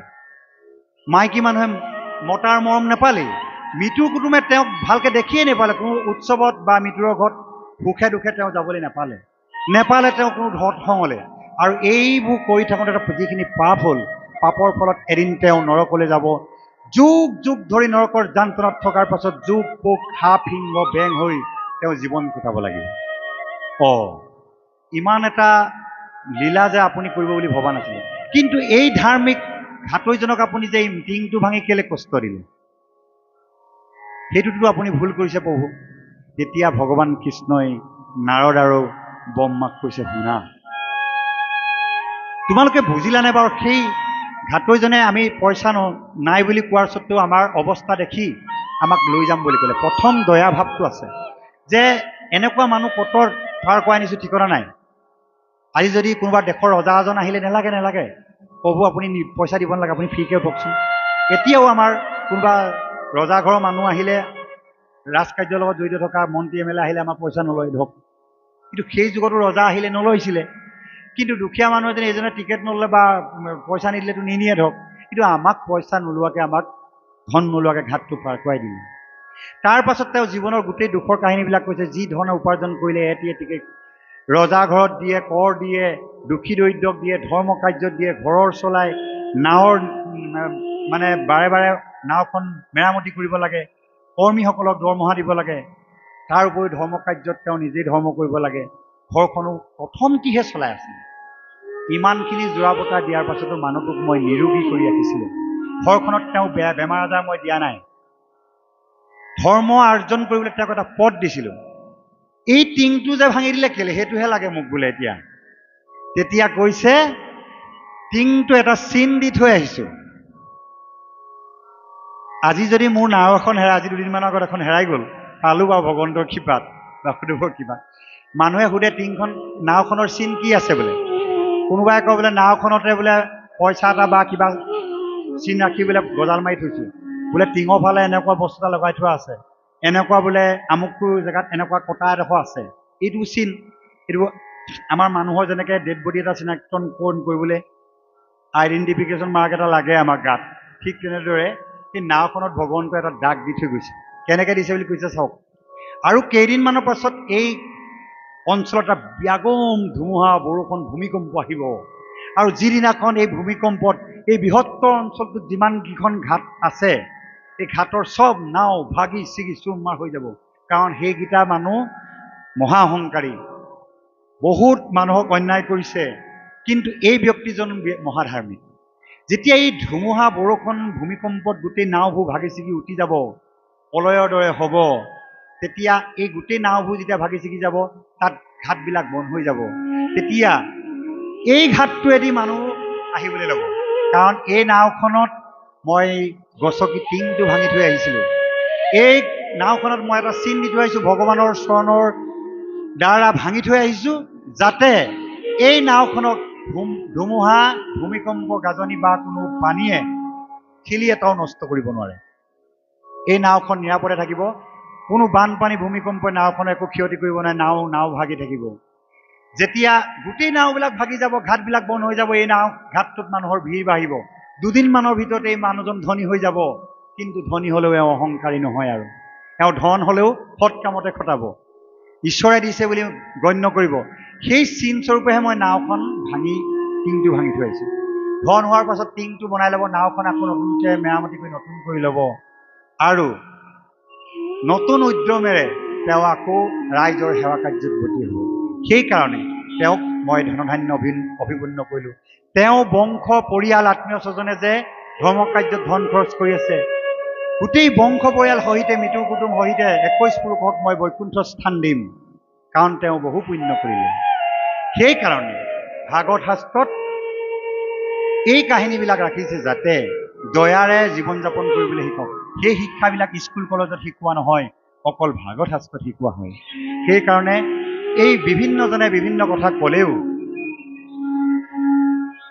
ঈশ্বৰ কোন, ঈশ্বৰৰ দাসত্ব স্বীকাৰ কৰাৰ কথাটো চিন্তা কৰক। এ ৰাম একে ভেদ বাক্য কিয়ক ভৈল মন্ত্ৰী ভেদ, কিংকৰৰ কেশৱ সংশয় কৰা ছেদ। ও নাদীশ্বৰ তুমি শিৱ সৰ্বজান, পৰিছেদ দাতা তুমি বিনে নাহি আন। মাধৱে বুলন্ত সখী শুনিও সিদ্ধান্ত, তুমি মোৰ মহামিত্ৰ ভকত একান্ত। আপুনি বিধায়কজনৰ লগত বন্ধু পাতিছে, আপুনি ৰাইজত কৈছে মোৰ বিধায়কৰ লগত বন্ধু, মই বন্ধু, মুখ্যমন্ত্ৰীৰ লগত বন্ধু মোৰ, সেইটো আপুনি দুদিনমানৰ কাৰণে, কাৰ্যকাল শেষ হোৱাৰ পাছত আপোনাৰ বন্ধুত্বও শেষ। কিন্তু ঈশ্বৰে কাৰ লগত বন্ধু পাতে? ভকতৰ লগত। ইয়াত কৈছে মাধৱে বুলন্ত সখী শুনিও সিদ্ধান্ত, তুমি মোৰ মহামিত্ৰ ভকত একান্ত। আপুনি ঈশ্বৰৰ লগত সম্বন্ধ হওক, ঈশ্বৰ আপোনাৰ বন্ধুও হ'ব পাৰে, সখীও হ'ব পাৰে, মহামিত্ৰও হ'ব পাৰে। তেওঁৰ লগত মহামিত্ৰ হোৱাৰ পাছত আপোনাক কোনে দুখ দিব পাৰে? কোনে আপোনাক অন্যায় কৰিব পাৰে? আপোনাক যাদু মন্ত্ৰ কৰি একো হিলাব নোৱাৰে। ঈশ্বৰ সহায় যাৰ, দুখ নাই তাৰ, শাস্ত্ৰই কৈছে। সেইকাৰণে ঈশ্বৰৰ লগত সম্বন্ধ হওক। এ ৰাম পূৰ্ব প্ৰলয়ত নষ্ট ভৈল বেদবাণী, কখিলো ব্ৰহ্মাত্ময় উদ্ধাৰি আনি। বেদে যে বেকো এটা শুনা প্ৰাণ সখী, মায়াময় বেদ ধৰ্ম সবাকো পেখি। কেৱলে মাত্ৰ লৈ বেক হৰণ, হৈ বেক কৰ্ম ফল তেজি তেবে খেপখন। ইয়াত এটা কথা ভগৱন্তই নিজ মুখে কৈ গ'ল। কি কথা শুনক, যে পৃথিৱীখনত ঢেৰ ধৰ্ম আছে। অৰ্জুনক কৃষ্ণ এটা কথা ক'লে, তুমি সমস্ত ধৰ্ম ত্যাগ কৰি মোৰ চৰণত শৰণ লোৱা, মই তোমাক সমস্ত পাপৰ পৰা উদ্ধাৰ কৰিম। কৃষ্ণই অৰ্জুনক কোৱা কথা। সমস্ত ধৰ্ম কি? যিবোৰ ধৰ্মই আপোনাক বৈকুণ্ঠত প্ৰৱেশ কৰাই দিব নোৱাৰে, সেই ধৰ্ম ত্যাগ কৰি আপুনি কৃষ্ণ চিন্তাত লাগি যাওক। কৃষ্ণৰ লগতে আপোনাৰ দেৱ দেৱতাসকলেও আপোনাৰ পাছত ঘূৰি ফুৰিব। কৃষ্ণৰ চিন্তাত যেতিয়া আপুনি লাগি যাব, সমস্ত ধৰ্ম ত্যাগ কৰি কৃষ্ণৰ চিন্তাত লাগি যাব, সমস্ত পাপৰ পৰা আপোনাক উদ্ধাৰ কৰিব আৰু দেৱতাসকলো আপোনাৰ পাছে পাছে ঘূৰি ফুৰিব বুলি শাস্ত্ৰত কৈছে। ইয়াত কৈছে যে বেদে হৈবে কৰ্মফলতে তেজি তেৱেহে প্ৰসন্ন, ঈশ্বৰ প্ৰসন্ন হৈ যাব। মই বিনে বেদে কিছু আন নবখানে, চাৰিও বেদৰ তত্ত্ব অৰ্থ সিমানে। ও মনুত প্ৰথমে ব্ৰহ্মা কহিলা হৰিষি, পাছে জানিলন্ত বেদ সবে সপ্তঋষি। তাত পাছে পাইলে সুৰা সুৰ সিদ্ধ নাগ, অনন্তৰে বেদক মনুষ্যে পাইলে লাগ। যাৰ যেন মতি কৰি বেদক ব্যাখ্যান, নিজ অৰ্থ ভকতি ততে জীৱ জয়ান। ভক্তি পন্থটো এৰি বেলেগ পথ লোৱাবিলাকৰ কাৰণে ই অন্য আপোনাৰ মন মগজ মতিভ্ৰম কৰাই দিব পাৰে, বেলেগ পথলৈ লৈ যাব পাৰে। ভাৰতৰ মধ্যে আছে অনেক দোকানী, নিচিনি কিনিলে পুনু মিলিব বিঘিনি। এই ভাৰতবৰ্ষত বহু ধৰ্মৰ দোকানী আছে। ইটোৱে ক'ব মোৰ ধৰ্মত দীক্ষিত লোৱা, সিটোৱে ক'ব মোৰ ধৰ্মত দীক্ষিত লোৱা। কিন্তু আপুনি যদি ভালকৈ বিচাৰ বিবেচনা নকৰাকৈ ধৰ্ম গ্ৰহণ কৰে, পুনৰ মিলিব বিঘিনি বুলি কৈছে। বাৰে বাৰে জন্মজাত আয়াজাত কৰি সিংহ বা কুকুৰ হৈ জন্ম ল'ব লাগিব বুলি কৈছে। সেইকাৰণে নিজৰ অৰ্থ ভকতিত তেজি বুজৰি আন, যাৰ যেন মতি কৰি বেদক ব্যাখ্যান। কোনোবাই বেলেগ কথা ক'লেও আমাৰ মনবিলাক বিচলিত হ'ব নালাগিব। যেনেকৈ আমাৰ মানুহগৰাকীক যদি কোনোবাই ধন দিয়ে বা বেলেগ প্ৰলোভন দেখুৱাই পলুৱাই নিব বিচাৰে, মানুহগৰাকীয়ে ভাবিব লাগিব মোৰ এজন স্বামী আছে, মোৰ এজন মালিক আছে, তেওঁৰ লগত থাকিম। ঠিক তেনেদৰে কোনোবাই প্ৰলোভন দেখালেও অন্য ধৰ্মলৈ যাব নালাগে, কৃষ্ণদেৱৰ ধৰ্মত দীক্ষিত হৈ থাকিব লাগে। ও ৰাম কেহু বোলে বেদে কয় যজ্ঞ ব্ৰত দানে, কেহু বোলে ক্ষুদ্ৰ দেৱ পূজা তীৰ্থস্থানে। কেহু বোলে বেদে কয় জ্ঞানতে খে গতি, গুণৰ ইচ্ছায়ে বুজে যাৰ যেন মতি। এতিয়া যে মানুহবিলাকে আমি যে ভাবোঁ এই মই কোৱা ধৰ্মটোকে শ্ৰেষ্ঠ, ইজনে ভাবিছে মই কোৱা ধৰ্মটোৱে শ্ৰেষ্ঠ, সিজনে ভাবিছে মই কৈ থকা ধৰ্মটোৱে শ্ৰেষ্ঠ। কিন্তু ভগৱানে কোৱা ধৰ্মটোৱে আচল শ্ৰেষ্ঠ ধৰ্ম। কাৰণ মই কোৱা ধৰ্মটো শ্ৰেষ্ঠ বুলি কোৱাৰ আগতে ই বাৰু মোক ক'ত পহুচাই দিব পাৰে। কোনোবা এজন মানুহে কৈছে মোৰ ধৰ্মটো শ্ৰেষ্ঠ। আজি এজন ব্যক্তি কৈছে, আমি আপোনাৰ একদম সহজ উদাহৰণ এটা দিছোঁ দেই। আমি যদি ট্ৰেইন ষ্টেচনেই হওক বা বাছ ষ্টেচনত আমি যেতিয়া ৰৈ থাকোঁ, সকলোৱে কথা কয় কি নিজৰ গাড়ীখনত উঠিবৰ কাৰণে, উঠক উঠক উঠক উঠক, একদম চিট আছে উঠক, বৰ ধুনীয়াকৈ আৰামত যাব পাৰিব। এইটো আমাৰ প্ৰলোভন। এবাৰ আমি সুধি লোৱাটো দৰকাৰ এই বাছখন ক'ৰ পৰা ক'লৈকে যাব, হয় নহয় বাৰু? বা ট্ৰেইনখন ক'লৈকে যাব? আপুনি যাব বিচাৰিছে গুৱাহাটী, তেওঁ যদি যোৰহাটতে নমাই দিয়ে, আপুনি সেইখনত উঠিলে জানো হ'ব? নহয় কেতিয়াও। ট্ৰেইন এখন যাব বিচাৰিছে মুম্বাইলৈ, আপুনি যাব বিচাৰিছে মুম্বাইলৈ বা বেংগলোৰলৈ, আপোনাক যদি নমাই দিয়ে এই গুৱাহাটীতে বা কলকাতাতে, আপুনি তেনেকুৱা ট্ৰেইনত উঠিব নেকি? নুঠে কেতিয়াও। সেইকাৰণে ধৰ্ম এভাগ লোৱাৰ আগতে কথাটো চিন্তা কৰিব লাগিব।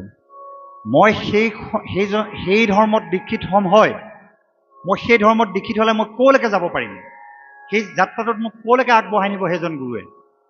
যদি বাটতে ৰখাই দিয়ে, তেওঁৱে যদি সেই জেগালৈ যাব পৰা, আচলি জেগালৈ যাব পৰা সক্ষমতা নাই, বা সেইখন গাড়ী তালৈকে যদি নচলেই, যদি তেনেকুৱা এখন গাড়ীত উঠি পিনে আমি কেলৈ ভুল কৰিম, কেলৈ লাইফটো বৰবাদ কৰিম, কেলৈ ধন টকা পইচা খৰচ কৰিম, হয় নহয় বাৰু যুক্তিটো? সেইটো কাৰণে কৃষ্ণদেৱে অৰ্জুনক কৈছে তুমি নামৰ নৌকাত উঠা। আমাৰ এইখনো নামৰ নৌকা, যিখন নাৱত উঠাৰ লগে লগে এই দুখ যান্ত্ৰণাময় সংসাৰৰ ভৱ সাগৰখনৰ পৰা পাৰ কৰাই নি বৈকুণ্ঠত উঠাই দিব পাৰে।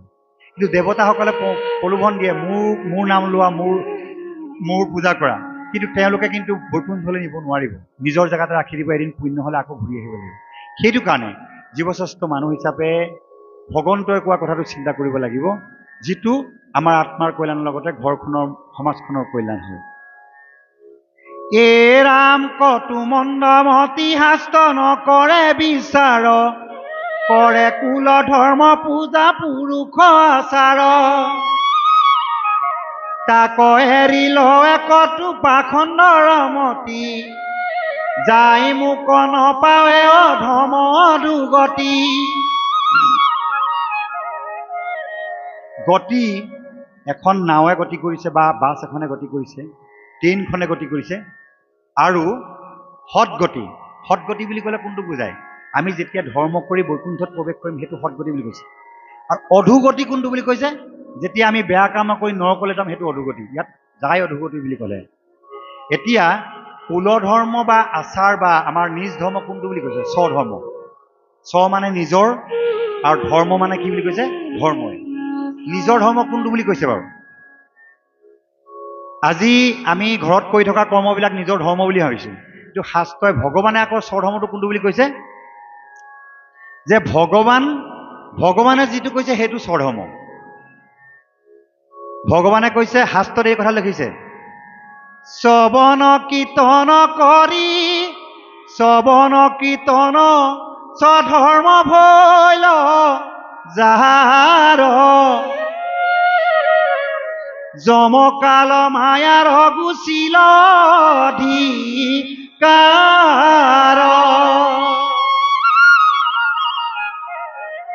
এই আপোনালোকে যে ধন ঘটিছে, এদিন বেমাৰ হ'লে চিকিৎসা কৰিম, ভালকৈ থাকিম, ভালকৈ বম, ঠিক তেনেদৰে ধৰ্মও ঘটিব লাগিব, ধৰ্ম আয়ত্ব কৰিব লাগিব, ধৰ্ম সঞ্চয় কৰিব লাগিব, সময়ত আমাক কামত দিব লাগিব। একদম সেই সিদ্ধান্তটো তেনেকৈ শাস্ত্ৰই দিছে। ভগৱানে কৈছে স্বধৰ্মটো আমাৰ ঘৰত পালন কৰি থকাটো স্বধৰ্ম নহয়। আমি আমাৰ পিতৃ পিতামহসকলে বা আজু ককাসকলে যিবোৰ ধৰ্ম পালন কৰি আহিছে সেইবোৰ স্বধৰ্ম নহয় বুলি কৈছে। স্বধৰ্ম কোনটো? শ্ৰৱণ কীৰ্তন স্বধৰ্ম ভৈল যাৰ যমকাল মায়াৰ গুচিল অধিকাৰ। শ্ৰৱণ কীৰ্তন কাৰ শ্ৰৱণ কীৰ্তন? ঈশ্বৰৰ গুণ কীৰ্তন যি গাব বা শুনিব সেইটোহে স্বধৰ্ম বুলি কৈছে। কাৰণ স্ব মানে নিজৰ, নিজৰ মানে কোন?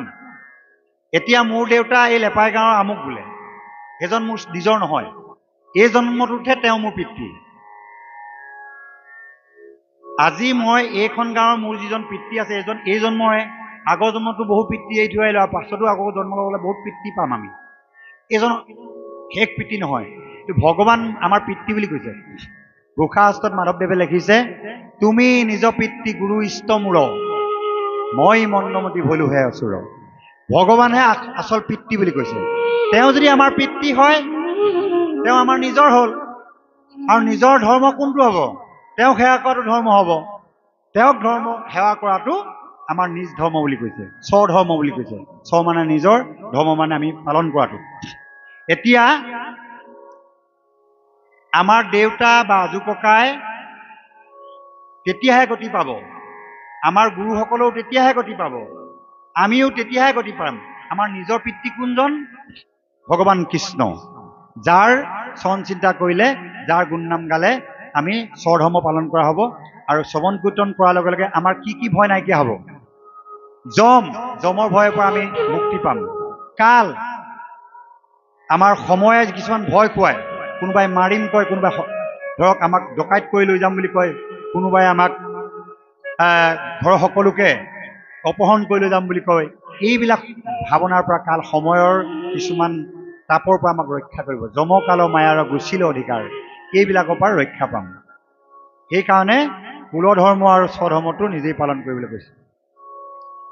এ ৰাম নচাৱে কৰ্মী কহুক দুখে ৰাতি দিনে, জ্ঞানতো নাহিকে গতি ভকতি বিহীনে, আনে নজানয় ইটো বেদৰ বিচাৰ, এটাকে ভকতি পন্থ সন্মত আমাৰ। ভকত জনৰ যেন সুখ বিপৰীত, স্বৰ্গতো নেদেখৈ জ্ঞানী কৰ্মী কদাচিত। পায়া মোক মনত সন্তোষ আখৰিখ, ভকতৰ সখী সুখ ময়ো দখো দিখ।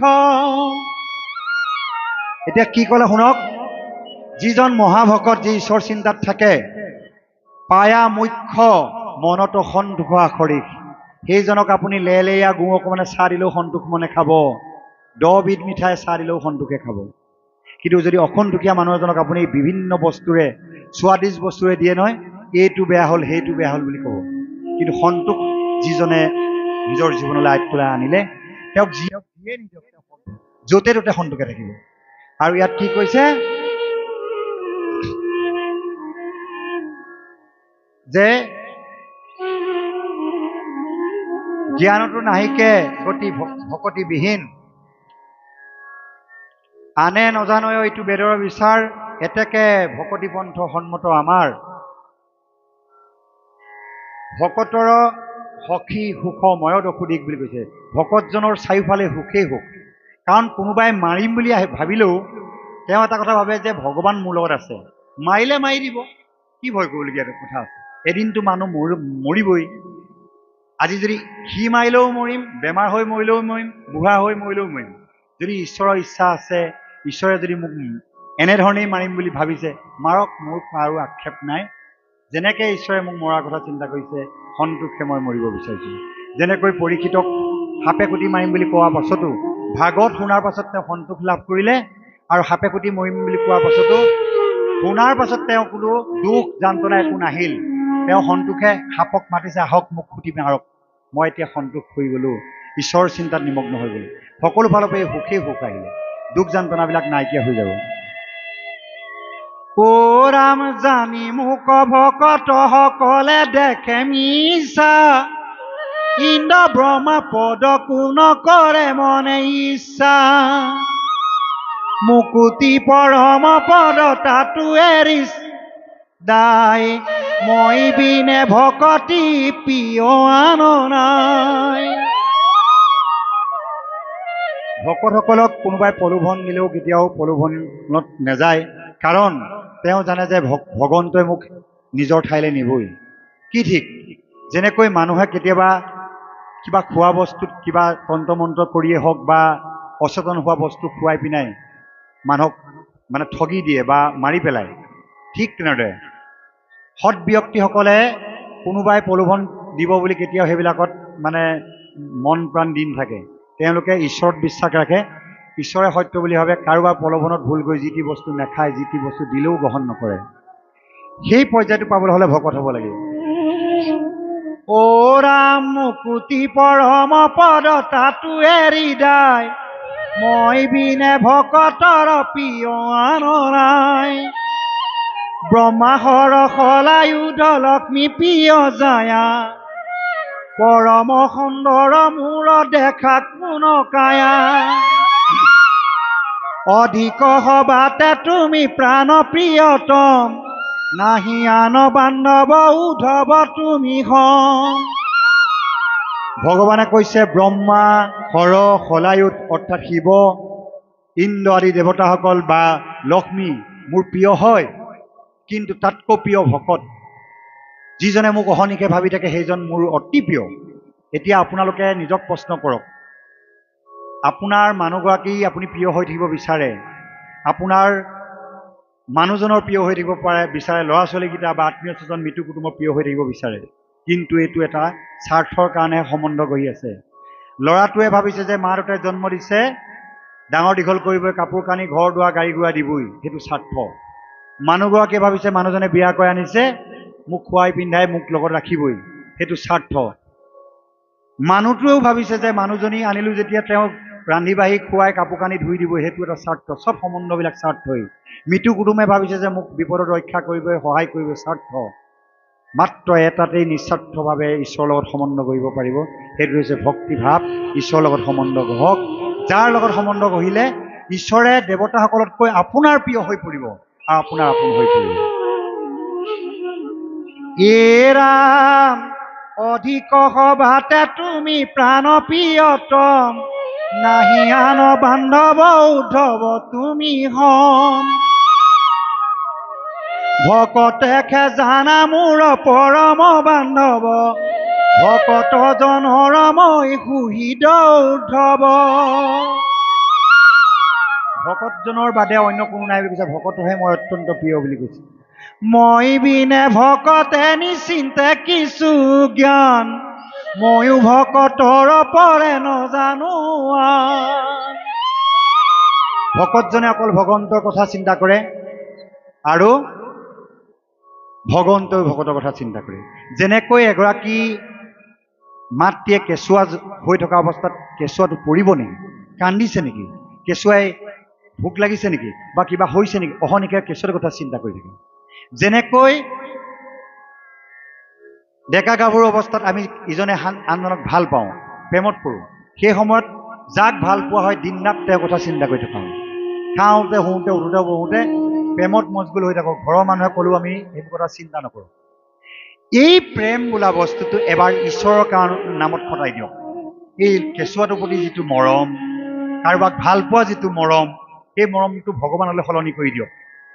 ভগৱানক সিমান পৰিমাণৰ ভাল পাওক। চাব আপুনি চকু মুদিলে ভগৱান আপোনাৰ কাষত থাকিব। আপুনি খাবৰ সময়ত যেতিয়া ভগৱান খাইছোঁ আৰু তোমাক দিহে খাইছোঁ, এই ভাৱটো লোৱাৰ লগে লগে ভগৱান আপোনাৰ চকু আগত সাজিয়ে। কিন্তু নাম জপিব লাগিব। যিমান নাম জপিব সিমানেই আপোনাৰ ভগৱানটো আপোনাৰ চকুৰ আগত আগাদেগা কৰি দিব। আপুনি পৰ্যায়ক্ৰমে এটা সময়ত এনেকুৱা দিন আহিব, নাম জপোঁতে জপোঁতে আপুনি ঈশ্বৰৰ লগত কথা পাতিব পাৰিব। সপোনত আহি আপোনাৰ লগত কথা পাতি থাকিব। সেই পৰ্যায়টোৰ লগত আপুনি যাবলৈ হ'লেতো আপুনি ঈশ্বৰৰ প্ৰেমত পৰিব লাগিব। আমি প্ৰেমৰ কাৰ প্ৰেমত পৰোঁ? ধুনীয়া ছোৱালী এজনী, ধুনীয়া ল'ৰা এটাৰ প্ৰেমত পৰোঁ, আত্মীয় স্বজনৰ প্ৰেমত পৰোঁ, মৰিলে কান্দোঁ, ল'ৰা ছোৱালী প্ৰেমত পৰোঁ। কিন্তু এই প্ৰেমবিলাক এইবোৰ স্বাৰ্থৰ কাৰণে সম্বন্ধ কৰি আছোঁ। এদিন বুঢ়া হ'ম যেতিয়া আমাক ল'ৰা ছোৱালীয়ে সদায় লেই চিচি কৰিব। ধনৰ ভাগ নিদিব লাগিলে ল'ৰা ছোৱালীৰ মাজত কাজিয়া হ'ব। শাস্ত্ৰত এই কথাটো কৈছে, ইয়াত জ্যেষ্ঠ মানুহ আছে, আমাৰো কি হ'ব সেইটো সময়ে ক'ব, কিন্তু শাস্ত্ৰত লিখি থৈছে এইটো। ও কেশ পকে দন্ত হৰে চক্ষুনে দেখ, এনোৱা দুখ কবুঞ্জি জীৱা কবাঞ্চয়। ধুনীয়া কলা চুলিকেইডাল এদিন পকি যাব, চকুকেইটাই নেদেখা হৈ যাব, ছালবিলাক ধুনীয়া ছালবিলাক হুতুৰা হুতুৰ হৈ যাব। এটা সময় আহিব, আজি বয়োবৃদ্ধসকলে সেইটো অৱস্থা হৈছে। ও স্নেহ মে বিষ্টামূতে পৰি থাকি মৰে, ভাইজা পুতে নুপুখয়ব হেলা কৰে। আজি যিটো ল'ৰাক আমি মৰমৰ ল'ৰা বুলি তুলি তালি ডাঙৰ দীঘল কৰিছোঁ, সি এটা সময়ত ক'ব এই বুঢ়াটো নমৰা হ'ল, এই বুঢ়ীজনী নমৰা হ'ল। যিজনী মানুহ ধন টকা পইচা খৰচ কৰি মৰমৰ চেনেহত ৰাখি গোটেই জীৱনটো তাইৰ লগতে কটালোঁ, সেই মানুহজনীও এদিন আপোনাক কৈ দিবলৈ আছে যে এই বুঢ়াটো মৰি যোৱা হ'লেই ভাল আছিল। কৈছে, কৈ আছে আৰু কৈ থাকিব, এইটো সংসাৰৰ নিয়ম। আৰু যিজনী মানুহে গোটেই জীৱনটো আপোনাক এটা পৰিচয় দিবৰ কাৰণে নিজৰ আপোন ঘৰখন এৰি থৈ গুচি আহিলে, নিজৰ পৰিচয় এৰি থৈ আহিলে, ভাই ককাই পিতৃ মাতৃক আপোনাৰ পৰিচয় পৰিচিত হৈ মৃত্যুৰ লগত যুঁজি প্ৰসৱ যন্ত্ৰণা সহ্য কৰি আপোনাৰ কাৰণে এটা সন্তান জন্ম দি আপোনাক পিতৃ পৰিচয় দিলে। যিজনী মানুহে দিন ৰাত ৰাতিপুৱাই শুই উঠি গা পা ধুই আপোনাক খাবৰ বাবৰ বাবে যোগান ধৰিছে, ল'ৰা ছোৱালী আপডাল কৰিছে, কাপোৰ কানি ধুই দিছে, আপোনাৰ কাৰণে জীৱনটো উচৰ্গা কৰিলে, নিজৰ উপাধিটোও এৰি দিলে, আপোনাৰ উপাধিটো ল'লে। সেইজনী মানুহে আপুনি যেতিয়া বেমাৰত পৰিব, দুদিন বিচনাত পৰি থাকিব, আমাৰ এই মৰি যোৱা হ'লেই ভাল আছিল, এইক আৰু কিমান আপডাল কৰিম। তেতিয়া মানুহজনৰ মৰমৰ মানুহজনৰ মুখত যেতিয়া সেই কথাটো মানুহগৰাকীয়ে শুনিব, কিমান দুখ লাগিব এবাৰ অনুভৱ কৰক। যেতিয়া যিজন মানুহে মূৰৰ ঘাম মাটিত পেলাই দিন ৰাত খেতি বাতি চাকৰি কৰি ধন ঘটি আনি ঘৰৰ ল'ৰা ছোৱালী ভাজ্যা পৰিয়াল সুখেৰে খাওক বুলিয়ে গোটাই দিব, যেতিয়া বেমাৰত পৰাৰ লগে লগে দেউতাৰ লগত আৰু ইমান পইচা খৰচ কৰিবলৈ নাই, মৰিলেও মৰি যাওক, আৰু এই বুঢ়াটোক ইমান গোমুঠ ধুৱাই ইমান কষ্ট কৰিবলৈ নাই, কাণখনে যেতিয়া সেই কথাটো শুনিব, নিজৰ মৰমৰ মানুহজনী আৰু ল'ৰা ছোৱালীৰ কথা যেতিয়া শুনিব, কিমান দুখ লাগিব এবাৰ ভাবি চাওক। সেইটো কাৰণে এই গোটেই সম্বন্ধবোৰ স্বাৰ্থৰ জড়িত। যিকেইটা ল'ৰা ছোৱালীক নিজেই নাখাই কাপোৰ কানি পিন্ধাই গাড়ী মটৰ কিনি দিয়া হয়, সেই ল'ৰাকেইটাৰ মুখত যেতিয়া পিতৃ মাতৃৰ বিষয়ে লেই চেই কথাবিলাক শুনা যায়, তেতিয়া কেনেকুৱা লাগিব এবাৰ ভাবক। যেতিয়া ধন নাপালে ডিঙিতে ধৰিব, ধন নাপালে মৰি যাম বুলি ক'ব, চুইচাইড কৰি দিব, তেতিয়া কেনেকুৱা লাগিব কওক। সম্বন্ধবোৰ তেনেকুৱা, এইবিলাক এনেকুৱাই স্বাৰ্থৰ সম্বন্ধ। আৰু মৃত্যুৰ পাছত আপুনি যদি ক'ৰবাত নৰকত পৰি থাকিবলগীয়া হয়, ইহঁতি ৰং তামাচা কৰি ভাল ভাল বস্তু খাব, গাড়ী ঘোঁৰা লৈ ৰং তামাচা কৰিব, আপোনাৰ আত্মাৰ কল্যাণৰ কথা এবাৰো নাভাবিব। যদি এই ভাইজা নিজৰ মানুহগৰাকীক বা নিজৰ ল'ৰা ছোৱালীক বা নিজৰ মানুহজনক চবেই যদি ধৰ্ম ক্ষেত্ৰত আগবাঢ়ে, মানুহজনী ল'ৰা ছোৱালী চব লগ খাই যদি ঈশ্বৰ সেৱা কৰে, চবেই গতি পাব, কোনো কাৰো দুখ দিবলৈ আৰু কেতিয়া নাথাকে। আধ্যাত্মিক জ্ঞান ভাগতে কোৱা ধৰণে যদি জ্ঞানবিলাক থাকে, সেই ল'ৰা ছোৱালীবিলাকে নিজৰ বাপেক মাকক কষ্ট নিদিয়ে। জীয়াই থকা দিনবিলাকত সিহঁতি বুজি পাব যে মোৰ মানুহজনে বহুত ত্যাগ কৰিলে, মানুহজনীও মোৰ কাৰণে বহুত ত্যাগ কৰি থৈছে, ল'ৰা ছোৱালীও মোৰ কাৰণে বহুত ত্যাগ কৰি থৈছে। ইজনে সিজনৰ দায়িত্ববোধটো বুজি সুখে সন্তোষে জীৱনৰ যাত্ৰাত আগবাঢ়ি যাব, ঈশ্বৰ সেৱা কৰিব, ভগৱত সেৱা কৰিব। কিন্তু সেইটোকে নকৰিলে, অকল ধনৰ পাছত ঘূৰি থাকিলে, অন্যায় অত্যাচাৰ অহংকাৰ কৰি থাকিলে, কিন্তু অশান্তিয়ে বাস ল'ব, ঘৰখনত ইটোৰ পাছত ইটো দুৰ্যোগ আহিব। সেইকাৰণে ভগৱন্তই কি কৈছে সেইটো কৰিবলৈ চেষ্টা কৰক। ৰাম ভকতৰ সমান সখী মোৰ কোন আছে, মোৰ উদৰত আছে ব্ৰহ্মাণ্ড যতে ক, ভকতৰ ধূলা পৰি পবিত্ৰ প্ৰত্যেক।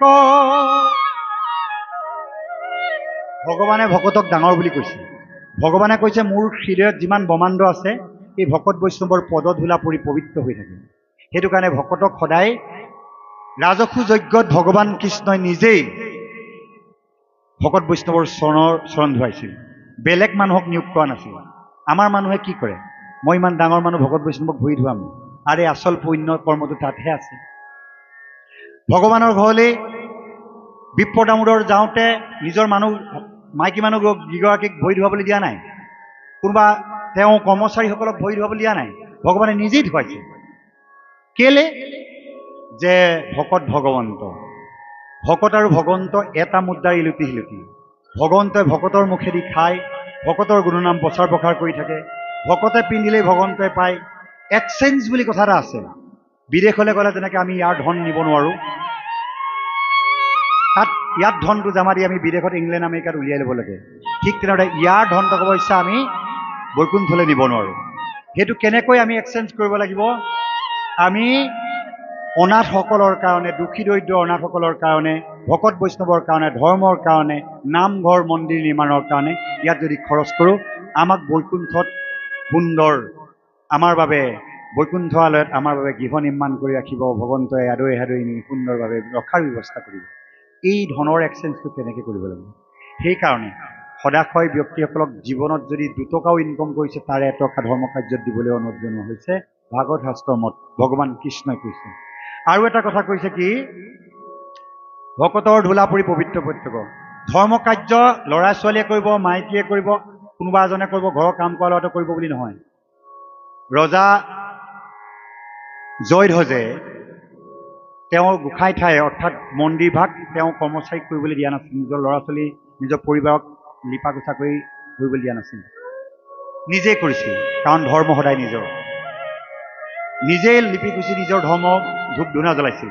ঠিক তেনেদৰে মানুহগৰাকী আহিব, মানুহগৰাকী নিজৰ কাম কৰি যাব, ল'ৰায়ো ল'ৰা কাম কৰি যাব, প্ৰত্যেকেই নিজৰ নিজৰ দায়িত্ব পালন কৰিব। মোৰ মানুহজনে ভক্তি কৰিছে, ধৰ্ম কৰিছে, মই নকৰিলেও হ'ব, এনেকুৱা ভাৱ নল'ব। প্ৰত্যেকেই নিজৰ আত্মাৰ কল্যাণৰ কথা চিন্তা কৰক।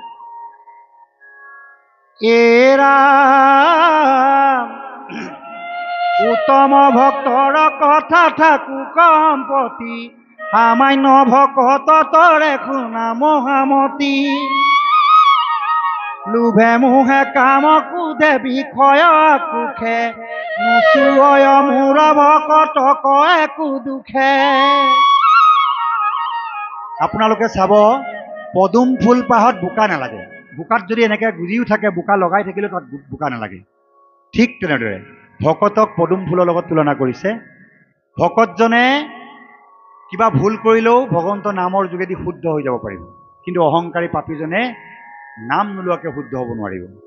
ভকতজনৰ গাত দুখ যান্ত্ৰণা সুখ সন্তাপ নালাগে। পদুম ফুলৰ গাত যেনেকৈ বোকা নালাগে, ইয়াত কি ক'লে, ইয়াত এটা কথা ক'লে যে নুচুৱৈৰ মূৰ ভকতক একো দুখে, মোৰ ভকতজনক কোনো দুখে স্পৰ্শ নকৰে বুলি কৈছে।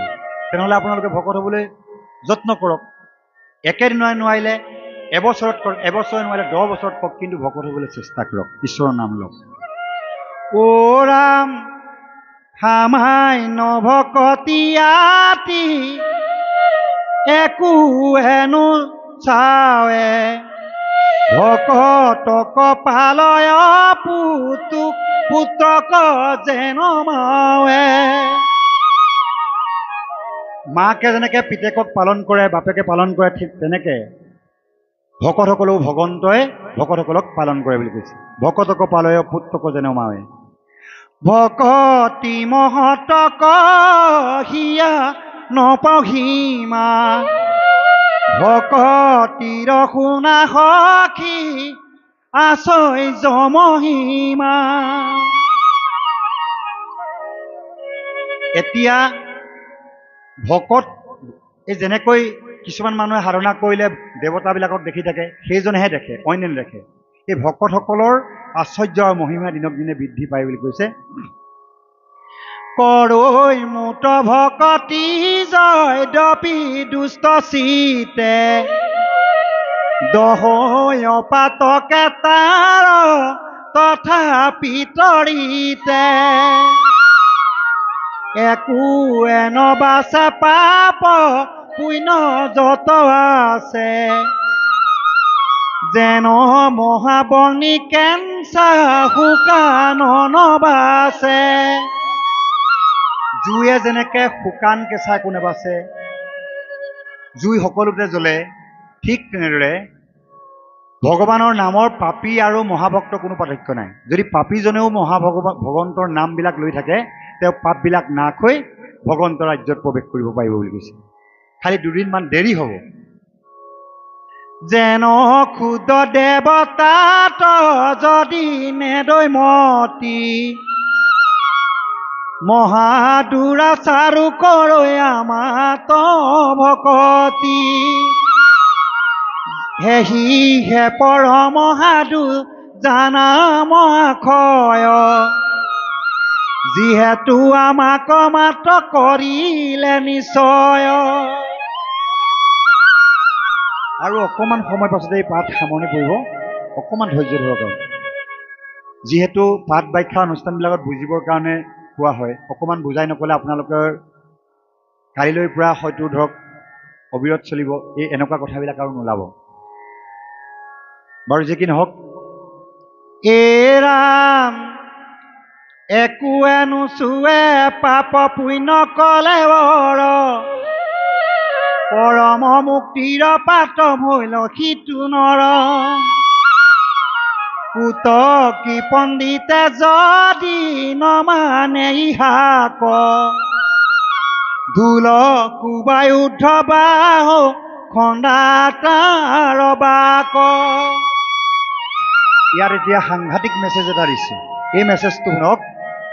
কোনোবাই যদি এই কথাবোৰ মানি নল'ব পাৰে, ইয়াত কৈছে পুতকি পণ্ডিতে নমানায় এই কথাবিলাক, পুতকি পণ্ডিতে যদি নমানায় ইহাক, ধুল কোবাই উদ্ধবাহু খন্দা তাৰবাক। কোনোবাই যদি এই ঈশ্বৰৰ কথাবিলাক এইবোৰ মিছা কথা বুলি কয়, সেইবিলাক মানি ল'বলৈ মনা কৰিছে। কাৰণ ঈশ্বৰৰ কথা কেতিয়াও মিছা কথা নহয়, সেইকাৰণে এই কথাবিলাক বিশ্বাসে ল'বলৈ কৈছে। অ দুৰাচাৰু তৰয়াত ইটো কোন চিত, চণ্ডালকো কৰৈ মোৰ ভকতি পবিত্ৰ। ইয়াতে এটা কথা কৈ থওঁ, ভগৱানৰ নাম গুণ গোৱা ভকতসকলৰ ক্ষেত্ৰত কোনো জাতিভেদৰ কথা নাই, অস্পৃশ্যতাৰ কথা নাই। এওঁ গোস্বামী কুলত জন্ম হ'ল, এওঁ মহন্ত কুলত জন্ম হ'ল, এওঁ শৰ্মা কুলত জন্ম হ'ল, এওঁ ফুকন, এওঁ গগৈ, এওঁ দাস, এওঁ মিলি তাই, কোনোবা বোলে এওঁ ধৰক আপোনাৰ আমাৰ মজদুৰ সম্প্ৰদায়ৰ কোনোবা হাৰিয়াত জন্ম গ্ৰহণ, এইটো কথা নহয়। ইয়াত ভাগৱতত কোনো জাতিভেদৰ কথা নাই। কৃষ্ণক যিজনে ভজে সেইজন জাতি, কৃষ্ণক যিজনে চিন্তা নকৰে তেওঁ অজাতি। সেইটো কাৰণে মহাপুৰুষ শংকৰ গুৰুজনাই সকলো জাতি লগ খুৱাই এক শৰণ নাম ধৰ্ম প্ৰতিষ্ঠা কৰিছিল। আৰু আপোনালোকে কেতিয়াও নাভাবিব যে মই বাৰু ইমান ধৰ্ম কৰ্ম কৰিবলৈ মই ইমান উন্নত কুলত, গোস্বামী কুলত, মহন্ত কুলত জন্মগ্ৰহণ কৰা নাই।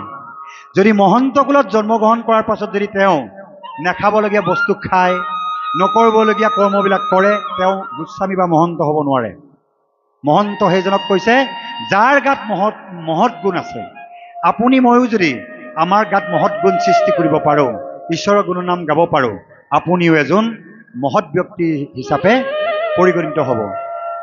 এই ভাগৱত শাস্ত্ৰ দ্বিতীয়বাৰৰ কাৰণে নিষ্কুলীয়া সুতেক গুৰু আসনত বহি কৈছিল, কিন্তু সেই সময়ত অগ্ৰ আসন গ্ৰহণ কৰা গোস্বামী কুলৰ ঋষি মহন্তীসকলে সেই ভাগত আয়ত্ত কৰিব নোৱাৰিলে, কাৰণ শ্ৰদ্ধা ভক্তি যাৰ আছে তেওঁ নিজ কুলত জন্মগ্ৰহণ কৰিলেও ঈশ্বৰৰ গুণৰ মহামহিমাৰ যোগেদি গুৰু হ'ব পাৰিব বুলি ঘোষণা কৰিছে। ও ৰাম তপ জপ পৰম সন্যাসম দানে, নপাৱে আমাক সংখ্যা যুগ তত্ত্ব জ্ঞানে।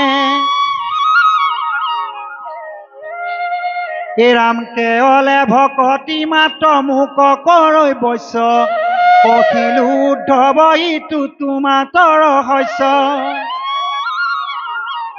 ও ৰাম জগতৰে ধৰ্ম কৰ্ম কৰো কলে, মোক আত্মা ভুলি যিটো জানে যুগ বলে। তথাপি পবিত্ৰতাৰ অনুহিত অনুচিত্ৰ, নেৰাই মৃত্যু ভয় জ্ঞানী কৰ্মী কদাচিত।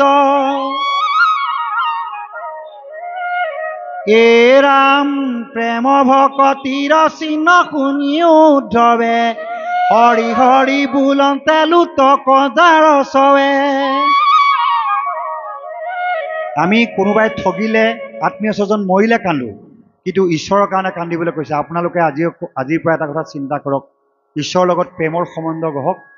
ঈশ্বৰক যে আপোনালোকে পোৱা নাই, দেখা নাই, তাৰ কাৰণে কান্দক। ঈশ্বৰৰ নাম লওঁতে লওঁতে এদিন চকু পানী ওলাব, আৰু সেইদিনাই আপোনালোকে গম পাই যাব যে ঈশ্বৰৰ পাবলৈ আমি সক্ষম হৈছোঁ, পাপ নাইকিয়া হৈ গৈছে। ইয়াত ক'ব এতিয়া ঈশ্বৰক পাবলৈ যাওঁতে, নাম লওঁতে লওঁতে কি পৰ্যায় আহিব। প্ৰেম ভকতিৰ চিহ্ন শুনি উদ্ধৱে, হৰি হৰি বোলন্তে লুতক হৰি হৰি বোলন্তে লুতক যাৰ চৱে। যিজন ব্যক্তিয়ে ঈশ্বৰৰ নাম লোৱাৰ লগে লগে চকু পানী বৈ যাব, সেইজন ব্যক্তি ঈশ্বৰৰ লগত সম্বন্ধ গঢ়িলে বুলি ধৰি লওক। ওৰা মোৰ কথা শুনন্তে শৰীৰ ৰোমাঞ্চিত, জানা তাৰ পৰম পবিত্ৰ কি ভৈলচিত। এইখিনিতে এটা কথা কওঁ, এই ভাগৱত কথা কেলে ইমান যে আপোনালোকে সময় নষ্ট কৰি কষ্ট কৰি বহি আছে, আমনিও লাগিছে চাগে, মোৰ প্ৰতি খঙো উঠিছে, কিখন পঢ়ি আছে, কি বুজাই আছে। যেতিয়া ডাক্তৰ এজনে ক'ব আপুনি বেড ৰেষ্ট ল'বলৈ, অলপ আগত কৈছোঁ বোলে 3 দিন আপুনি ক'তো নাযাব, তেতিয়া ৰৈ থাকিব। কিন্তু এতিয়া ভগৱন্তই কৈছে অকণমান ধৈৰ্য দি শুনিবলৈ কৈছে। এইটো কাৰণে শুনক, আমি এইটো জন্মই নহয়, পূৰ্বজন্মতো বহুত পাপ কৰি আহিছোঁ নহয়, আৰু এই জন্মও এতিয়ালৈকে বহুত পাপ কৰিলোঁ। খাওঁতে শুওঁতে, কাৰোবাৰ কথা চিন্তা কৰোঁতে, বেয়া কথা পাতোঁতে, লোকৰ কথা চিন্তা কৰোঁতে বহুত আমাৰ পাপ হয়। এই পাপবিলাক খণ্ডন কৰাৰ উপায় কি, সেইটোতো জানিব লাগিব। পাপ হৈছে জানিছোঁ, ভুল হৈছে, তাৰ ক্ষমা আছে। ক্ষমা কোনে কৰিব? ভগৱানে কৰিব। তাৰ কাৰণে পাপটো নাশ কৰা কি ব্যৱস্থা আছে? সেইটো কাৰণেতো ইমান ডাঙৰ ভাগৱত এখন হ'ল। ভাগৱতখন ইমান ডাঙৰ কিতাপ হ'ল যে সেইটো কাৰণে হ'ল যে আমি আমাৰ পাপবিলাক নাশ কৰিবলৈ ব্যৱস্থা ইয়াত কৰিছে। কেনেকৈ কৰিছে চব। এই আমি কেতিয়াবা গাঁৱৰ যেতিয়া দুজনী মানুহ লগ খাওঁ, দুটা মানুহ লগ খাওঁ, কাৰ ঘৰত কি হৈছে, কাৰ ঘৰত কি ঘটিছে, এইবোৰ খুব পাতি থাকোঁ। এই আমুকৰ জীয়েক আৰু আমুকৰ ডাঙৰ ঘটনা এটা হ'ল নহয়, আমুকৰ পিতেকে আমুকৰ জীয়েকৰ লগত এনেকুৱা এটা হ'ল নহয়, এই কথাবোৰ পাতি আমি খুব ভাল পাওঁ। কাৰোবাৰ ঘৰত পাপ কৰ্ম এটা হৈছে, সেইটো খুব খুচৰি খুচৰি পাতি থাকোঁ। কোনোবা এজনে যদি কয়, হেৰা এই আমুকৰ ঘৰত কিবা এটা হৈছে, তুমি গম পোৱা নাই? নাজানো নহয়, কোৱাচোন, এতিয়াই কোৱা। এতিয়া নকওঁ, দিয়া পাছত কওঁ। নহয় এতিয়াই কোৱাচোন। তাৰমানে ইমান শুনিবলৈ মন গৈ থাকে। ইটোৱে সিটোক ফুচফুচাই ক'ব, একদম ডাঙৰ কথা, আমুকৰ ঘৰত ইমান ডাঙৰ ঘটনা হৈ গ'ল। এই লোকে কৰা পাপটোৰ কথা